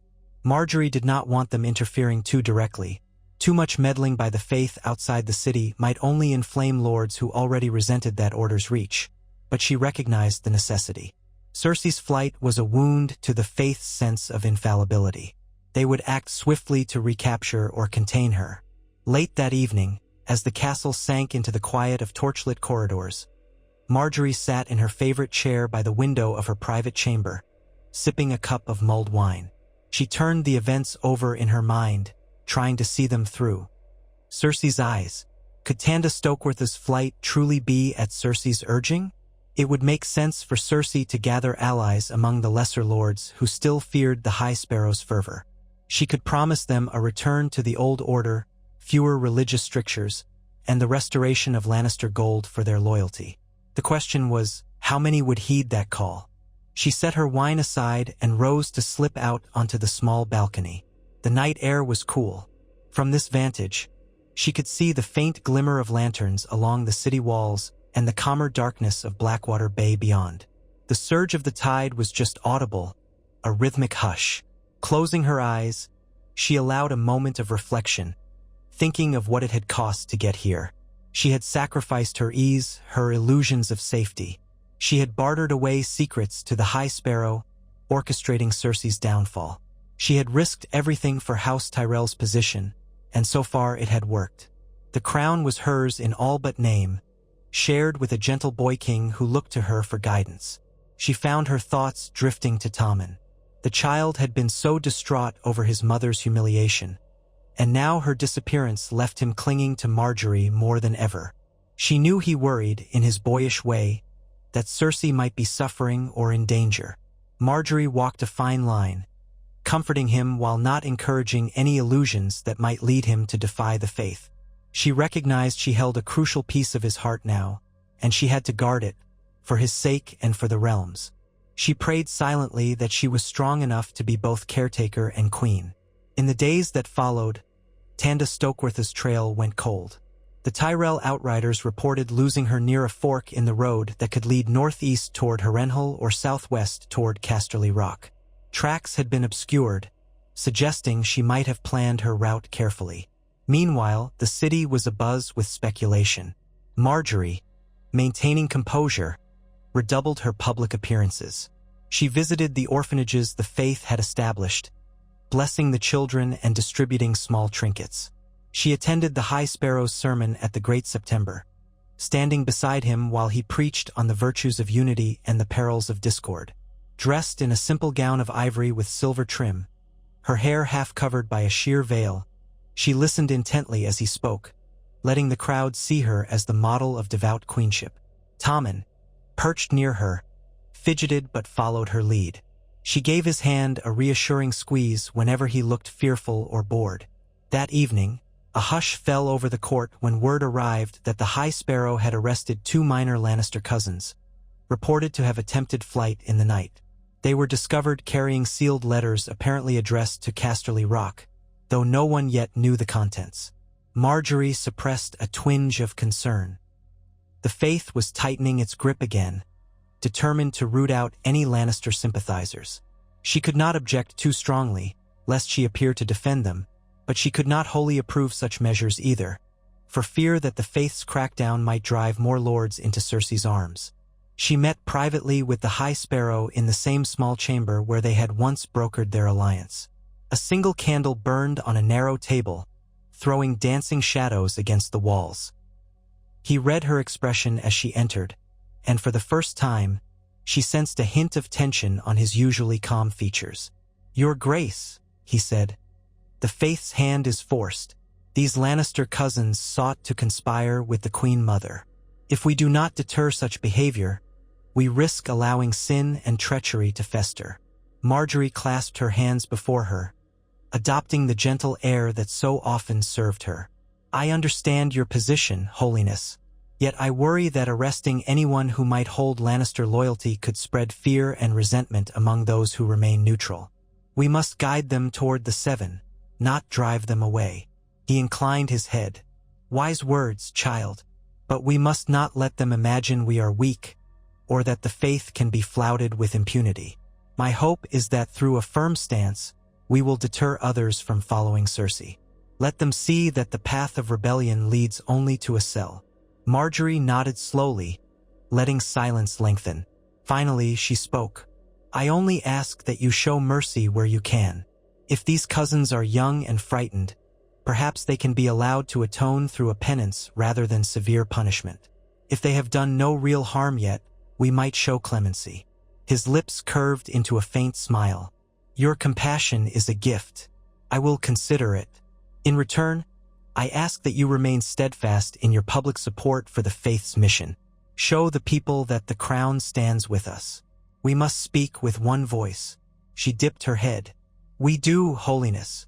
They parted on cordial terms. Yet as Marjorie returned to her chambers, she felt the constant balancing act weigh upon her heart. She had to maintain the faith's good graces while preventing them from becoming so tyrannical that the realm rebelled. And all the while, Cersei lurked somewhere in the shadows, a threat not yet realized. Over the next few weeks, another complication arose. Envoys from Dorne arrived in the city, led by a solemn courtier who claimed to represent Prince Trystane Martell's interests, though rumor held that Prince Trystane was effectively a prisoner in his own land, with Ellaria Sand and her daughters having seized control. No official word had reached King's Landing about Prince Doran's final days, but the situation in Dorne was murky at best, with many believing the Martell line was compromised. The envoy brought with him a request for renewed trade agreements, but there was an undercurrent of tension in every word he spoke. Marjorie received him in the throne room, seated at Tommen's side. The young king struggled to project authority, stammering as he attempted to greet the envoy, so Marjorie smoothly took over. She welcomed the Dornishman with warmth, praising Dorne's vibrant culture and expressing hope for continued peace. He expressed polite reciprocation, but Marjorie could see that he measured every phrase. She invited him to a private audience later, hoping to glean more about the state of the southernmost kingdom. When that meeting occurred, however, the envoy offered only vague remarks, refusing to confirm or deny rumors of unrest. Instead, he redirected the discussion toward the faith's increasing power. With a light smile, he asked if Dorne could expect the same pious oversight if Dornish traders began ferrying goods into King's Landing. Marjorie, sensing the subtext, assured him that honest merchants would be welcomed. She concealed her unease, for it was clear even outsiders saw the faith's influence as overshadowing Tommen's. After the envoy departed, Marjorie found herself pacing the solar, the embroidered Tyrell roses seeming to swirl on her gown. The city's air felt heavy, as if suffused with the knowledge that everyone was waiting for some blow to fall. Where was Cersei? Had she allied with the Stormlands, the Vale, the Riverlands? Marjorie felt certain that if the Queen Mother truly intended to strike back, she was taking her time to secure a formidable plan. A moon's turn passed with no direct sign of Cersei. The High Sparrow's men continued to arrest minor Lannister loyalists, subjecting them to questioning. Most were released after confessions or penances, while a few were sentenced to public lashings or longer imprisonment. Kevin Lannister wrote to the Crown, expressing outrage that his kin should be treated so severely, but he offered no admission that Cersei had contacted him. Jaime remained absent, still managing tensions in the Riverlands. Meanwhile, in King's Landing, Tommen was crowned anew in a ceremony highlighting his devotion to the Seven, with Marjorie at his side. The High Sparrow gave a stirring sermon about the blessings of a pious king, and the people seemed genuinely cheered to see Tommen, boyish and earnest, publicly reaffirming that he and his queen would guide them toward a righteous future. But as Marjorie soon learned, beneath every surface existed a crack. Late one night, Loras came to her chambers with an anxious expression. He reported that Ser Talon's outriders had returned with disturbing tales. Small gatherings of armed men, calling themselves the Faith's foes, had been spotted in the countryside north of the Blackwater. They wore no sigils but spoke openly of resisting the Zealots in King's Landing. The rumor was that they had coin from some hidden sponsor. Marjorie's blood chilled. She suspected Cersei's hand in this. If she had found a way to fund these bands of rebels, they could harass supply routes into the city, strain the faith's ability to keep order. Already, she imagined the High Sparrow's stern response. He would doubtless send the faith militant to hunt them down, which could spark open violence. She paced the length of her chamber, the candles guttering at the late hour. Loras leaned against the wall, crossing his arms. "We could offer to send the gold cloaks out in force," he said, "or dispatch Tyrell men. But if the faith insists on leading the charge, we'll look like we're deferring to them again. Meanwhile, if the rumors spread that these rebels are simply families trying to keep the faith from interfering in their villages, we could face a wave of sympathy for them." Marjorie raked a hand gently through her hair. "We must handle this delicately. I'll speak to Tommen and have him announce that these roving bands threaten the crown's peace, not merely the faith. That way it won't appear as though it's a purely religious crackdown. The city must see that we are preserving law and order, and will ensure any conflict is framed as an attack on the king, not on the faith." Her gaze found the flicker of the candle's flame. "Still, we need more information," she said quietly. "I want to know who truly leads these rebels. If they have no direct knowledge of Cersei, or if they're merely inspired by discontent, we might defuse them with an offer of amnesty or lighter enforcement. But if Cersei has planted her gold among them, then they are a threat that cannot be lightly dismissed." The next day, Marjorie confided in the High Sparrow that she had heard rumors of brigands in the north, stirring trouble. He responded with zeal, insisting that the faith militant would root them out. Marjorie then skillfully pivoted the conversation, suggesting that if these outlaws were indeed misguided smallfolk, perhaps a royal envoy could be dispatched to hear their grievances. "If we demonstrate our willingness to listen to their concerns," she told him, "we might bring them back into the Seven's light without bloodshed." He studied her with that discerning gaze, then nodded slowly. "You speak of mercy. Yes, the Seven often commend mercy when the sinner is ignorant, not willfully corrupt. But let it be known, if they refuse that mercy and raise arms against the faith, we will be forced to show them the error of their ways."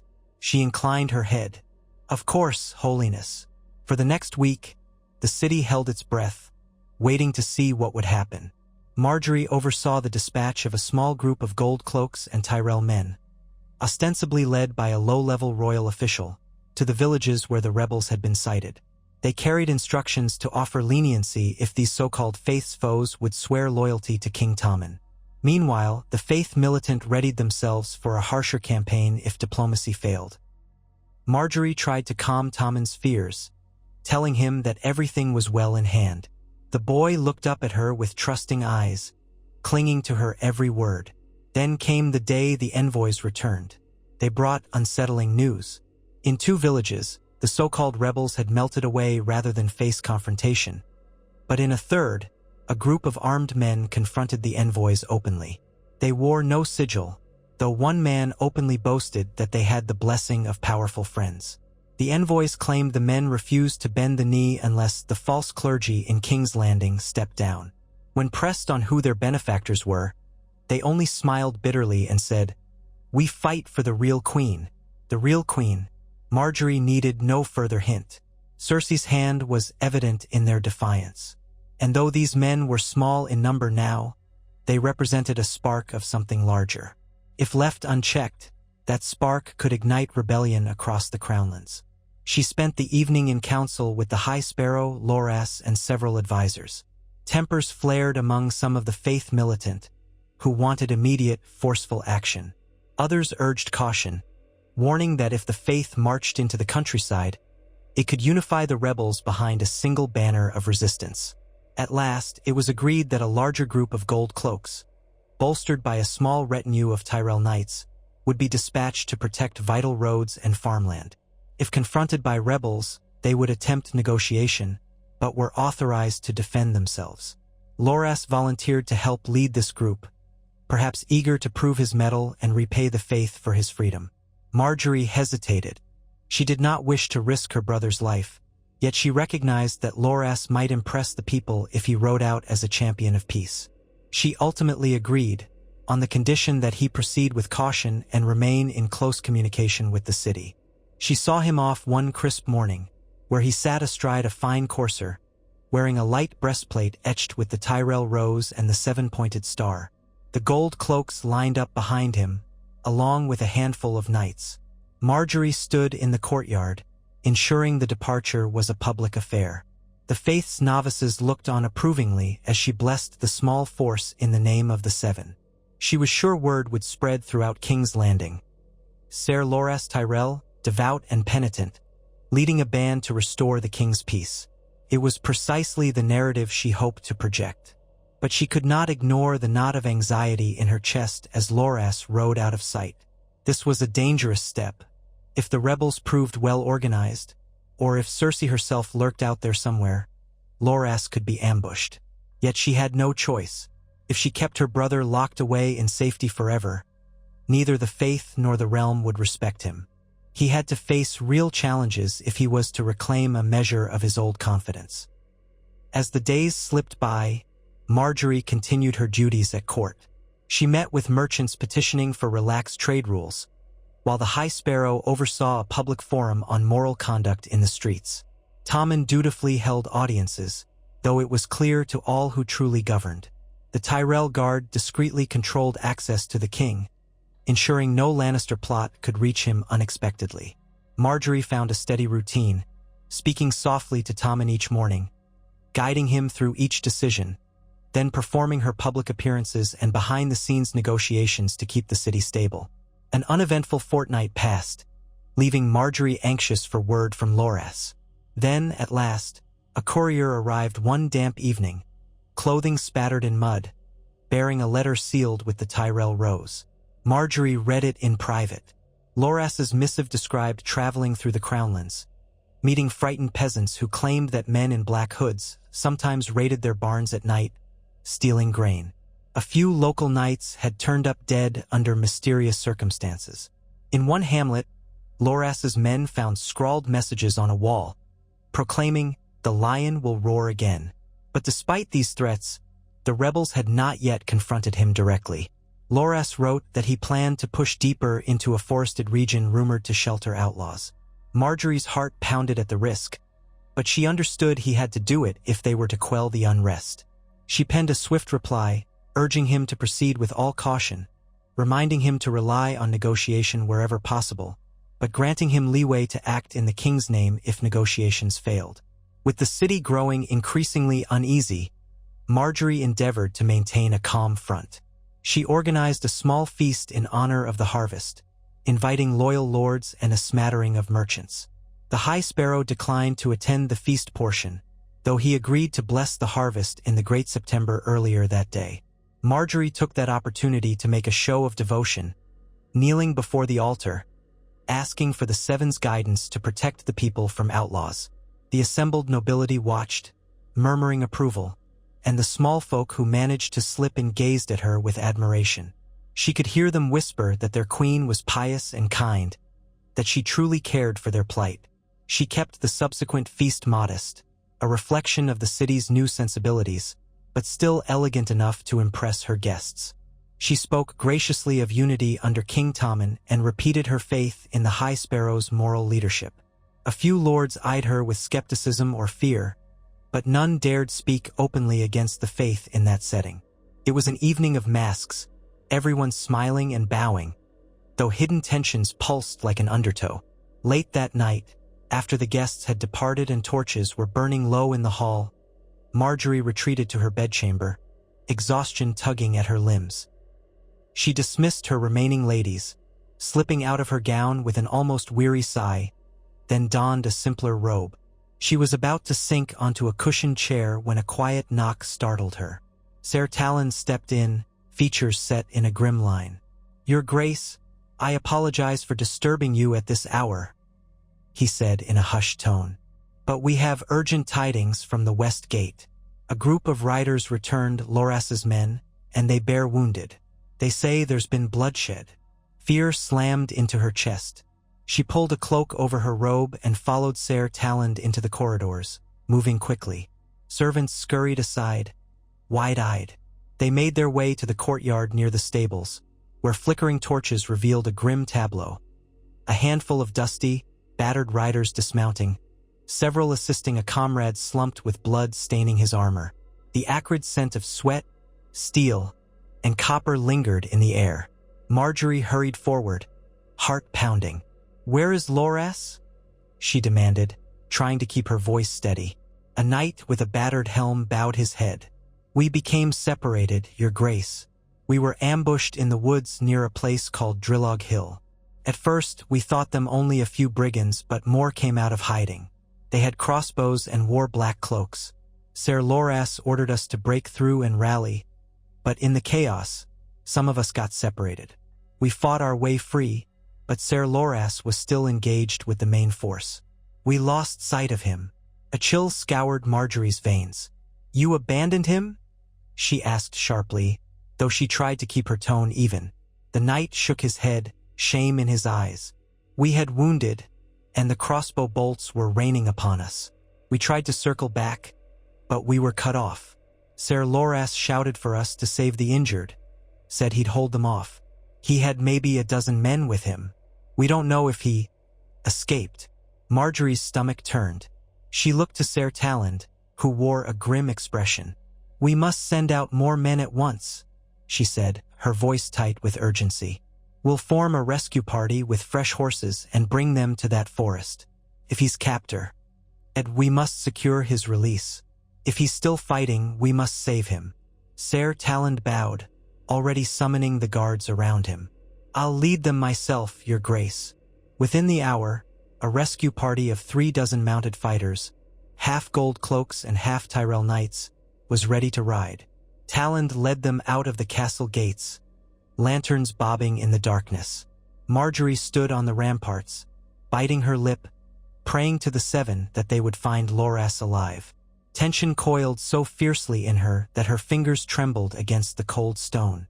She slept little that night, waiting for dawn with a pounding heart.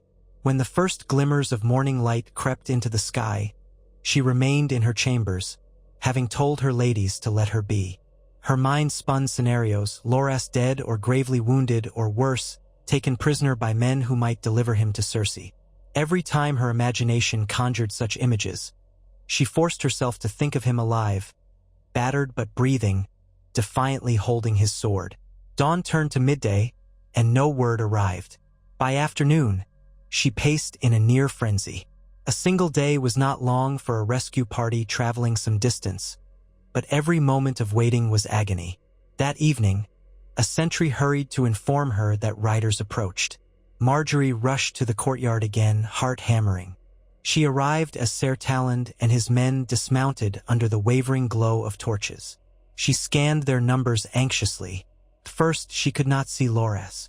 Then, Talland helped a slumped form down from a horse. Marjorie's breath caught. It was Loras, pale and unconscious, an arrow still lodged in his side, dark stains spattering his tunic. She ran to him, ignoring decorum. They laid him gently on a pallet. She knelt beside him, reaching for his hand. He stirred, moaning softly, but his eyes remained closed. "He's alive," Talland said, voice hushed. "We found them near a creek. Most of his men were dead. Loras had taken an arrow below his ribs and another in the thigh. He fought like a demon," they said, cutting down 3 outlaws before collapsing. "The enemy fled when we arrived. Looked like they'd lost their nerve." Marjorie exhaled, tears trembling in her eyes. Thank the Seven. She turned to a cluster of servants, ordering them to carry Loras to a prepared bedchamber and fetch the best maester available. Over the next hour, the maester arrived, carefully extracting the arrow from Loras's side while Marjorie waited just outside. She flinched at his cries when he regained partial consciousness, but it reassured her that he could still make a sound. After what felt like an eternity, the maester emerged, wiping sweat from his brow. He confirmed that the wounds were grave but not beyond healing if infection did not set in. She spent that night by Loras's bedside, holding a linen cloth to his forehead, where fever began to rise. Each time his breath grew ragged, panic surged within her. This was her beloved brother, the shining knight who had once been the pride of Highgarden. Now he lay broken by an ambush orchestrated, she had no doubt, by Cersei's hidden allies. Rage simmered beneath her sorrow, and she murmured prayers to the seven to spare him. As dawn came, she realized that if the faith had needed a rallying cry to crush these outlaws, Loras's near-fatal wounding would surely provide it, and that might lead to open bloodshed. By midday, the High Sparrow came to see Loras, though he kept a respectful distance, conferring quietly with Marjorie in a corner of the sick room. He showed genuine sympathy, but his eyes glinted with determination. "Ser Loras has risked his life to uphold the king's peace," he said softly. "If these outlaws indeed cry out for the lion's return, we must respond. The time for half measures is past. Let us send the faith militant into those forests to scour them of this evil." Marjorie pressed her lips together, grief and anger mingling in her voice. "I do not want an endless campaign of violence, Holiness. If the outlaws have lords behind them, we risk starting a war." He set a comforting hand on her arm. "War is sometimes necessary to root out sin. Cersei Lannister's flight has emboldened the faithless. If we do not act now, they will strike again, and more will bleed. I believe it is the will of the seven that we confront them." She glanced at Loras's still form, feeling tears burn her eyes. Then she nodded slowly. "Very well, but I ask that you treat those who surrender with compassion. Spare the small folk forced into this fight. Let your wrath be reserved for those who orchestrated the ambush." He gave a solemn nod. "I will pray for guidance to show mercy where possible." The High Sparrow left, presumably to organize a sweep of the Crownlands with the faith militant. Marjorie felt a bitter taste in her mouth. She did not want the city plunged into a religious war, yet Cersei had left no choice. The ambush on Loras, an unmistakable sign that these rebels were serious, would not be ignored by the faith. Unless Marjorie could find some path of negotiation, blood would spill again, perhaps enough to draw the entire realm into chaos. She slipped back to Loras's bedside, wiping sweat from his brow. He was feverish, mumbling incoherent phrases. Every so often, he gripped her hand with surprising strength, as if seeking an anchor in the darkness. She squeezed back, tears trailing her cheeks. In that moment, she cared less about the throne or the faith or the city, and more about her brother's life. Anger flared anew, directed at Cersei. Had she truly orchestrated this? Marjorie had no proof, but it was too convenient to be coincidence. Tommen, pale-faced and anxious, tried to visit Loras that afternoon, but the sight of the knight's wounds unnerved him. He lingered awkwardly, tears in his eyes, then fled the room, muttering apologies. Marjorie felt a pang of pity for the boy king. He was still so young. This realm's cruelty threatened to crush him if she did not hold him upright. In the days that followed, Loras's condition wavered. Fever gripped him, but the maester's potions seemed to fight it. He drifted in and out of consciousness, moaning at times, at others whispering Marjorie's name. She rarely left him, trusting her ladies and a few Tyrell knights to manage the day-to-day tasks. The High Sparrow launched a campaign in the Crownlands, sending the faith militant in groups of 10 and 20, searching for rebel strongholds. Reports arrived of skirmishes near Drillog Hill, with a dozen outlaws captured or killed. The rumor was that more outlaws retreated deeper into the wooded hills, scattering to avoid pitched battles. The faith militant pressed on relentlessly, questioning peasants and burning any hideouts they found. Marjorie feared it would soon escalate into a widespread purge if the rebels continued to resist. At last, after a torturous week, Loras's fever broke. She was at his side, dozing, when she felt his hand squeeze hers. His eyes opened, clouded but aware. "Mar Gaery," he croaked. She gave a small, choked laugh of relief. "I'm here. You're safe now." He swallowed, wincing at the pain in his side. "The ambush. Someone warned them we'd come, or they planned it. They had crossbows. They aimed for me. I saw a banner, black cloth, with a gold lion stitched on the underside. They didn't display it openly, but I caught a glimpse." He coughed, trembling. She soothed him, brushing damp hair from his forehead. "It's all right. Rest. You've done enough." His voice shook. "She's behind this. I know she is. Marjorie nodded, tears threatening again. "I know," she said softly. "We'll deal with her." He squeezed her hand once more, then slipped back into a tired slumber, but his breathing sounded steadier. She stared at him for a long while. She had her confirmation now. Cersei's hand was behind these attacks. The black cloak, the subtle sign of a lion. Cersei might be using stashes of Lannister gold to pay these men, or had arranged it through Tanda Stokeworth or other hidden loyalists. As Loras slowly improved, Marjorie emerged from her vigil and summoned the courage to re-engage with the High Sparrow and the Council. She walked into the throne room one morning to find Tommen perched uncertainly on the Iron Throne, the High Sparrow advising him about the need for further deployments of the Faith Militant. A small cluster of nobles listened in uneasy silence. Marjorie's entrance drew their attention, and she inclined her head in a queenly gesture. Then, softly and firmly, she addressed Tommen. "My king, I come with gratitude for the care you've shown my brother in his time of need. But I must also express my concern. The realm grows weary of bloodshed. If we push too hard, innocent small folk may be caught in the middle. We must be sure of our targets before we send more soldiers." Tommen looked relieved to hear her speak. He leaned forward slightly, glancing to the High Sparrow, then back to her. "I don't want the people to suffer," he said, his voice boyish but sincere. "But we must protect them from these traitors." She nodded, stepping closer.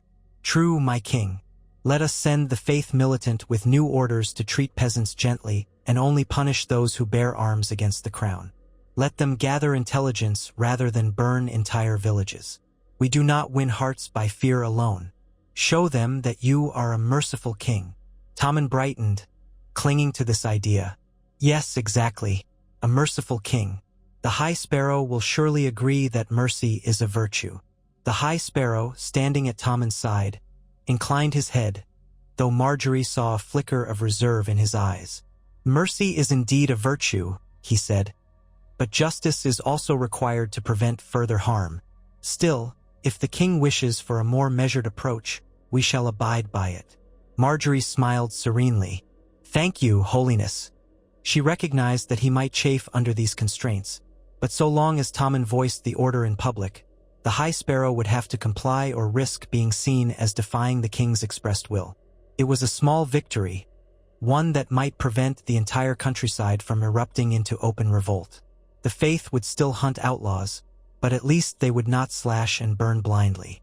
As the session concluded, Marjorie felt a tug on her sleeve. Tommen beckoned her aside, childlike eagerness and anxiety mingling on his face. "Will Ser Loras recover?" he asked. "He was so brave to go out there. I wish I could do something to help him." She placed a gentle hand on his shoulder. "He grows stronger each day, my love. He will heal, though it may take time. Your kindness in sending the best maester has already helped more than you know." Tommen nodded, then lowered his voice. "Mother always said the Tyrells were dangerous, but I don't believe that. You've only ever helped me, and now that she's gone, I feel safer with you. Is that terrible to say?" Her heart softened at his confession. She brushed a hand across his cheek. "Not terrible at all. Your mother loves you in her own way, but her choices were unfortunate. Perhaps in time she'll see reason. For now, we have each other, and we have the Seven to guide us." He exhaled, as though unburdened, and nodded. She smiled and escorted him out of the throne room. She was aware of the High Sparrow's gaze following them, thoughtful and unblinking. Let him watch, she thought. She intended no betrayal of the faith, but she would ensure Tommen never again fell under Cersei's malign influence. In the days that followed, tension hovered in the city like a storm cloud. The Faith Militant reported capturing several rebel pockets, while others vanished into hidden camps. Rumors abounded that a woman traveling under the name Lady Rickon had been seen distributing gold to peasants who swore to resist the tyranny of the September. But no one could confirm her identity. Marjorie was sure it was Cersei, or at least one of her proxies, continuing to stoke the fires of resentment. She wrote letters to Kevin Lannister, demanding an explanation for these armed bands that claimed allegiance to the Lions. He responded with carefully worded denials, insisting he had no knowledge and that House Lannister did not condone any assault on the king's peace. Margaery believed him only insofar as he might not actively support Cersei's madness. Yet he would never betray her completely. With Loras on the mend, albeit slowly, Margaery found solace in his occasional moments of lucidity. He woke one afternoon to find her reading a book of chivalric tales at his bedside. She set it aside and smiled as he blinked up at her. "How do you feel?" she asked. "Like I've been trampled by a warhorse," he croaked, but a shadow of a grin touched his lips. "Though I suppose I'm fortunate to be alive." She nodded, pressing her hand softly against his. "I'm so glad you're still with me," she whispered. "I was terrified I'd lose you." He squeezed her hand. "You won't lose me so easily. I remember bits of the ambush. The men in black cloaks. They shouted about a queen betrayed and a false king. I'm certain they meant Cersei. They said the faith was a tyranny. Margaery, be careful. They hate you as much as they hate the High Sparrow." She gave a small nod, brow creased. "I'll be careful, and I won't let their hatred stop me. This city depends on us now. We must weather the storm." He sighed, sinking back against the pillows. "Once I'm strong enough, I'll ride again. I won't let them think the Night of Flowers is so easily broken." She stroked his hand lightly. "Recover at your own pace. The realm needs you, yes, but in good health." He closed his eyes, exhaustion claiming him once more. Margaery sat by him quietly, her thoughts returning to how precarious their situation had become. The Faith's crackdown, Cersei's outlaws, and the Boy King caught in the middle. A single spark could ignite a war that would devour them all. And if that happened, all her careful alliances would be for naught. She took solace in small victories. The High Sparrow's limited approach to the countryside, while still forceful, was not as brutal as it might have been. Some villages welcomed the Faith militant after they heard that the Queen herself wished for mercy. Others took a more cautious stance, but there was no widespread uprising yet. The roads into the city remained largely secure, and King's Landing, while tense, was not in open revolt. The small folk still revered Margaery for her kindness and generosity. Every time she walked the streets with a modest escort, they would call out blessings and thanks. As harvest season rolled into a chilly autumn, Margaery oversaw preparations for the winter stores. She coordinated with the granaries in the Reach to ensure shipments of grain continued. Though the presence of outlaws forced some shipments to travel with heavier guard, trade did not cease. She also quietly arranged for a portion of Tyrell gold to be funneled into small charitable works, giving bread and stew to the poorest of the poor. The High Sparrow observed and commended these efforts, praising the Queen's devotion. Margaery, in turn, used the praise to remind him that a content populace was less prone to sin. Their alliance continued, though she sensed an undercurrent of tension in him whenever the topic of further arrests arose. One crisp, windy evening, Margaery was in her solar, reading a letter from her grandmother, Olenna Tyrell.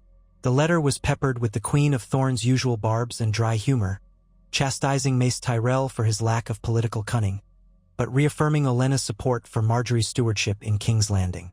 Olenna promised to send more provisions if winter hit early, and she warned Margaery to watch for any sign that the Faith might overreach itself, for it was a hungry beast once unleashed. Margaery smiled wryly at that. She would not let the Faith consume the throne, no matter how pious its intent. She was nearly done reading when a frantic knock sounded at her door. A guard rushed in with eyes wide. "Your Grace, a group of travelers has just arrived at the postern gate. A woman claiming to be Lady Tanda Stokeworth. She looks ill, raving about an attack on the road." Margaery stood, heart quickening. "Where is she now?" "In the courtyard, my lady. She's demanding to speak with you, raving something about the Queen Mother." Margaery hastened out into the courtyard, accompanied by guards. She found Tanda Stokeworth being half supported, half carried by two of her servants. The lady's gown was torn, her face drawn with exhaustion and fear. Her hair stuck to her brow in damp strands. Her eyes widened at the sight of Marjorie, and she staggered forward, nearly falling to her knees. "Your Grace," Tanda gasped. "I beg you, forgive me.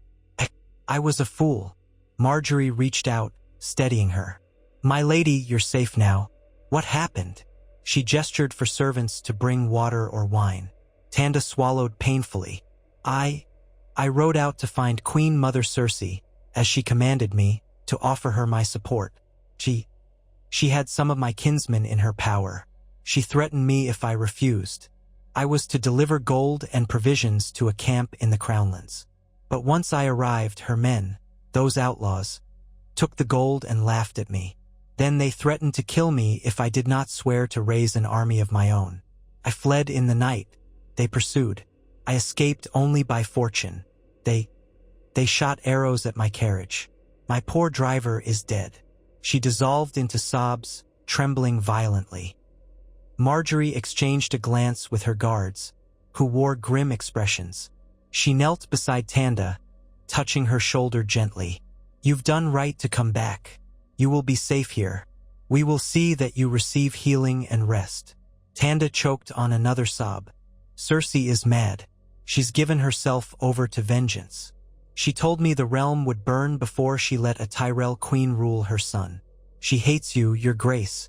She hates the faith. She said the High Sparrow has to die. I wanted no part of it, but I was trapped." Marjorie pursed her lips. So it was all but confirmed. Cersei was rallying what forces she could, using intimidation and violence to coerce once loyal courtiers. Tanda's ragged state was evidence enough of how dire it had grown. Marjorie beckoned a maid. "Take Lady Tanda to the maesters. Give her a warm bed and food. Let her rest. She has been through much." The guards assisted Tanda away, and Marjorie stood in the courtyard, breathing deeply, her thoughts whirling. She could feel an undercurrent of relief.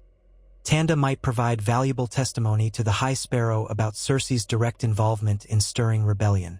It was one more piece of the puzzle that proved Cersei's guilt beyond question. But it also meant Cersei had grown bolder, resorting to outright threats and murder. That spelled danger for everyone in King's Landing, not least Marjorie herself. She crossed the courtyard, stepping beneath a torch sconce. She summoned Ser Talon once more, instructing him to place discreet guards at Tanda's door. "We must keep her safe and ensure she does not vanish in the night," Marjorie said quietly. "She is a key witness. If Cersei's outlaws learn she's here, they might attempt to silence her." Talon bowed. "At once, your Grace." Marjorie exhaled, pressing a hand to her temple. She felt a migraine lurking. Within the hour, she sent word to the High Sparrow, requesting an urgent audience. By late evening, she stood in a small chamber of the Great September with him, the flicker of candles illuminating the tension on both their faces. She recounted Tanda's story, watching his reaction. He appeared pained and determined, fists tightened. ING around his staff. "So Lady Tanda has been used as a pawn," he said at length, voice low. "This is proof enough of the Queen Mother's involvement. The time has come to name her a traitor before the entire realm, if the king so wills it. This cannot continue." Marjorie nodded. "I agree, but I counsel caution in how we proceed. Declaring her a traitor might rally others who quietly despise the faith. She remains Tommen's mother, and her name carries weight." His gaze flickered. "You propose we do nothing?" "Not at all," Marjorie said quickly. "I propose we coordinate with the king. Announce publicly that Tanda Stokeworth has confessed to being coerced by outlaws acting under Cersei's command. The faith can add its voice, condemning these violent acts against the innocent. Then, perhaps, we offer a final call for Cersei to surrender herself. If she refuses, we brand her a traitor. It shows we gave her every chance to repent." He considered this, lips pursed, then nodded. "Very well, we shall proceed in that manner. But I warn you, child, if Cersei does not repent, the faith must treat her as it would any heretic fomenting violence. Her life would be forfeit." Marjorie did not flinch. She pictured Loras's wounds, pictured the terror in Tanda's face. She swallowed. "So be it," she said softly. Cersei made her choice long ago, and so, over the course of the next few days, events moved swiftly. Tanda Stokeworth was publicly questioned by the High Sparrow in the Great September, with Margaery in attendance. The lady recounted her harrowing experience, citing Cersei's threats. Word of this testimony spread like wildfire. Tommen, guided by Margaery and the High Sparrow, issued a royal proclamation condemning the outlaws who called themselves the Lion's Loyal Men, and calling upon his mother to lay down her arms and return to the city to face justice. If she failed to comply, she would be named a traitor to the crown. The reaction across King's Landing was one of shock and a kind of hushed acceptance. By now, many remembered the humiliating walk Cersei had endured, and rumors of her flight had painted her as a desperate figure. Now the official stance of the crown was that she was an outlaw defying her own son.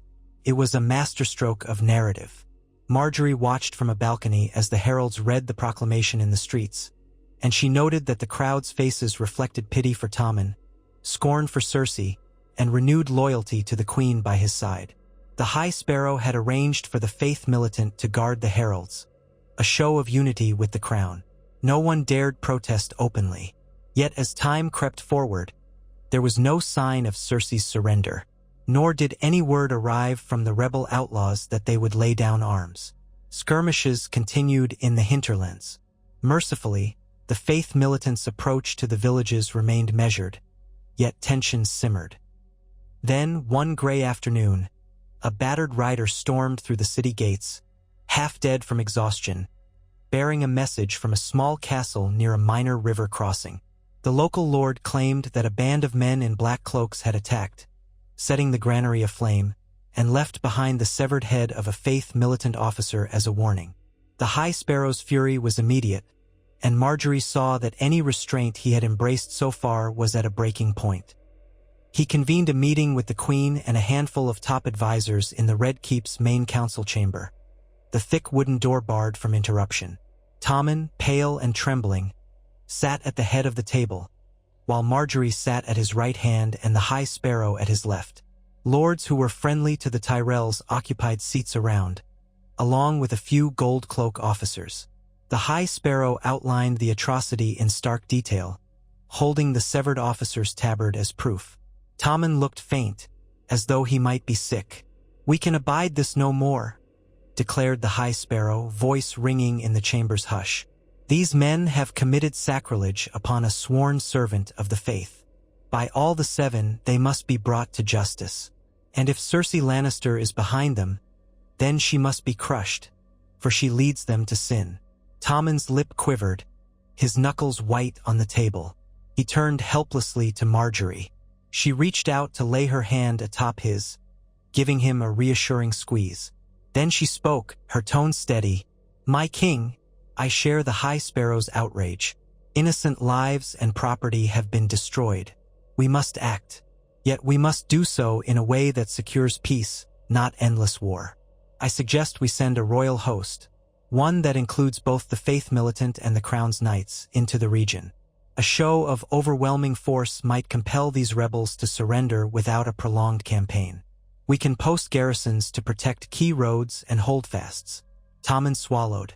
Yes, that sounds right. We'll protect the people. We can't let them be terrorized." The High Sparrow inclined his head, though his expression was grim. "I agree with the need for unity. Let the faith militant march with the crown's men. Together, we will uphold the Seven's justice and the king's peace." There was murmured assent around the table.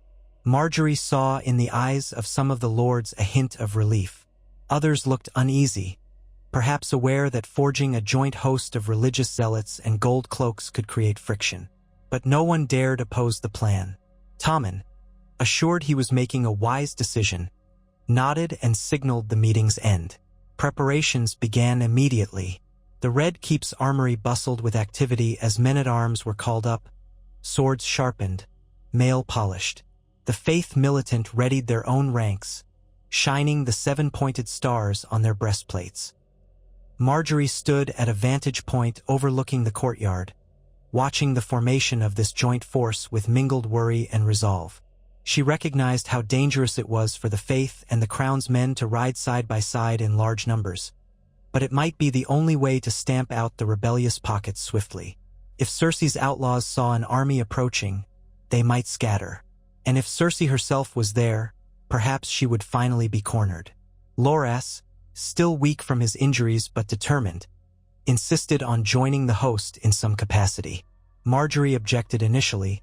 He was not fully healed, but he argued that his place was in the field, demonstrating that House Tyrell did not cower from the threat.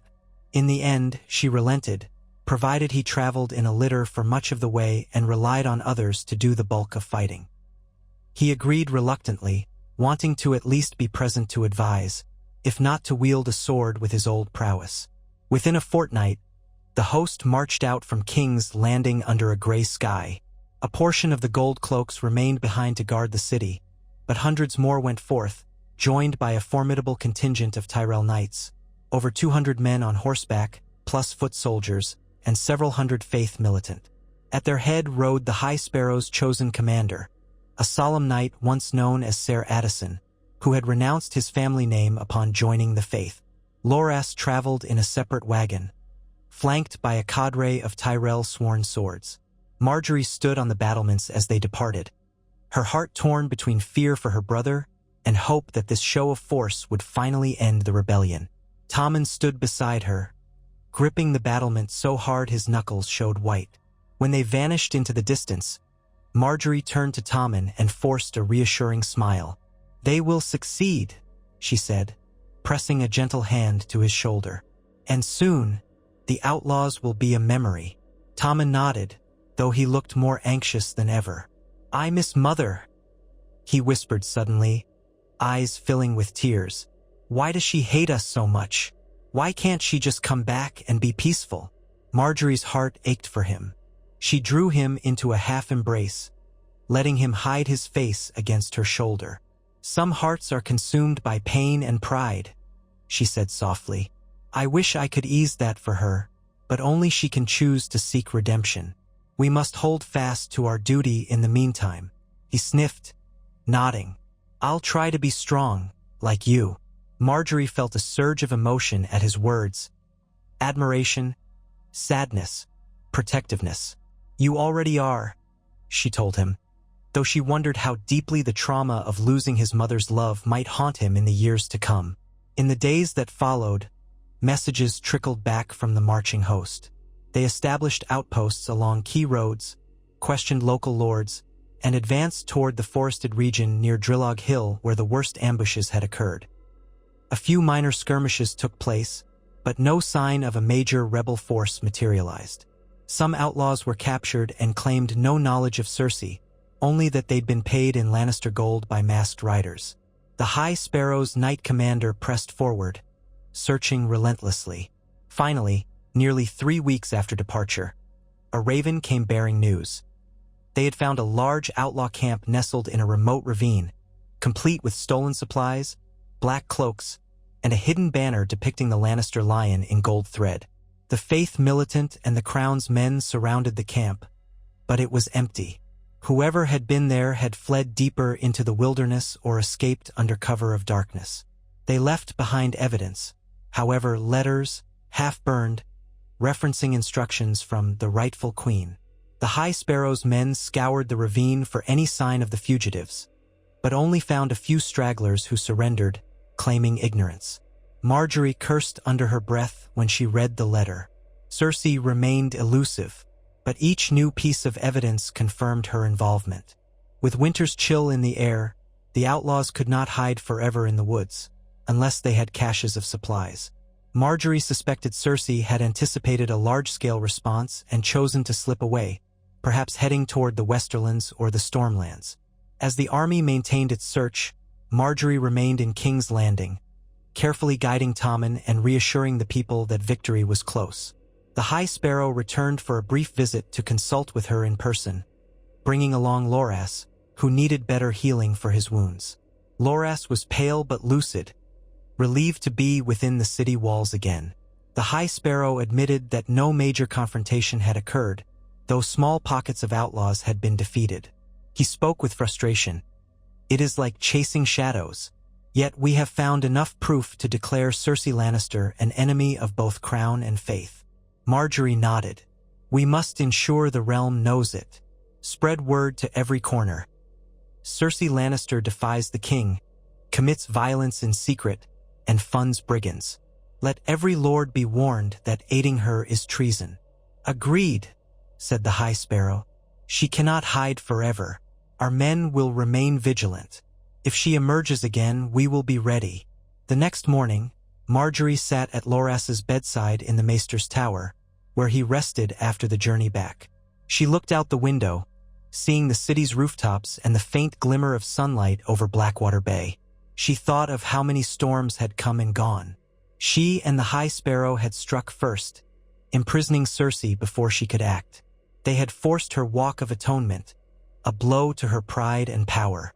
They had then weathered her flight, her manipulations, her attempts at inciting rebellion. Despite the continuing threat, Marjorie felt a measure of confidence. Cersei was on the run, her resources strained, her supporters harried by the faith. House Tyrell, in contrast, remained ascendant. If they could sustain unity within King's Landing, keep Tommen secure, and maintain the loyalty of the small folk, Cersei's cause would wither. Yet the game was never truly over. Marjorie took Loras's hand, offering him a faint smile when he stirred. She recalled her grandmother's caution, "Beware a wounded lion." The caution remained valid. Perhaps the proud lioness was still out there, wounded but not broken, awaiting a chance to unleash fury upon them all. If that day came, Marjorie would be ready. She had the faith, she had the city's love, and she had her own unwavering resolve. She whispered a prayer to the Seven that the realm might be spared further bloodshed. But if war came, she would stand unflinching, a rose with sharpened thorns, determined to protect her family, her king, and the place she had fought so hard to claim. The sun dipped below the horizon, painting the sky with gold and rose hues. From her vantage in the Maester's tower, Marjorie thought back to the moment she first knelt in the sept, offering the High Sparrow evidence that would condemn Cersei. She had known then the risk she took, but how far they had come and how far they might yet go. Tomorrow would bring fresh challenges, perhaps more rumors of Cersei's whereabouts. Perhaps the outlaws would attempt another raid, or perhaps new threats from other corners of the realm would arise. Marjorie drew a breath, closing her eyes. She felt a quiet calm settle over her, despite her swirling thoughts. She had claimed her place in King's Landing not through brutality, but through alliances and compassion tempered by cunning. In the Game of Thrones, that was as formidable a power as any sword or battle axe. Night fell on the city, and the bells of the sept tolled softly in the distance. Loras slept, breathing evenly now. Marjorie rose from the bedside, smoothing the blanket. She stepped to the window once more, gazing at the silhouettes of spires and rooftops. Somewhere, out in the darkness, Cersei Lannister nursed her hatred. It would likely end in a final confrontation, one that might define the fate of King's Landing itself. But for now, Marjorie would not let fear rule her. She had won 1,000 small victories by anticipating her foes and forging alliances with the High Sparrow. She would continue to do so, playing the part of the gentle, devout queen while keeping her mind sharp as a blade hidden beneath silk. At last, she turned and left the chamber, her footsteps echoing down the tower stairs. Each step carried her deeper into the torchlit corridors of the Red Keep. Outside, the night's cool wind brushed the ramparts, stirring the flags that bore Tommen's crowned stag and lion. Alongside them, the banners of House Tyrell still flew, the golden rose bright against green. Within the keep, novices of the faith bowed as Marjorie passed, for she was the queen who had bound herself to their cause, the queen who had proven that even a lioness like Cersei could be brought low. And yet, as Marjorie glanced at the flicker of their candles, she remembered that alliance was a dance upon a razor's edge. She would continue to dance as long as necessary, for the sake of her family, her king, and the realm she intended to guide into a new era. An era where neither the tyranny of the Lannisters nor the unchecked zeal of the faith would reign alone, but where Marjorie Tyrell's brand of patient cunning and gentle mercy might shape a better future for all.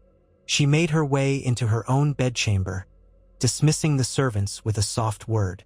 Alone, she removed her gown, letting her long hair cascade over her shoulders. She looked at her reflection in the polished metal mirror on the table by the bed. The face looking back was composed, bearing a faint smile, the face of a queen well accustomed to playing her part. In her eyes, though, she saw a flicker of steel. She reached to extinguish the candle, plunging the room into darkness, and lay down upon the bed with a measured sigh. Somewhere far beyond the safety of the Red Keep, Cersei Lannister walked beneath a moonless sky, plotting vengeance. But for now, King's Landing was Marjorie's domain, and she would defend it with every ounce of cunning, faith, and resolve she possessed. Tomorrow would bring more challenges. Tomorrow always did. Yet she would meet them, as roses always did, with roots sunk deep and thorns at the ready. And so the night wore on. The city slumbered under the watchful eyes of the faith militant, and Marjorie Tyrell, queen, strategist, and architect of a new order, found what little rest she could, listening to her own heartbeat and promising herself that she would never let the lion roar louder than her own quiet strength again.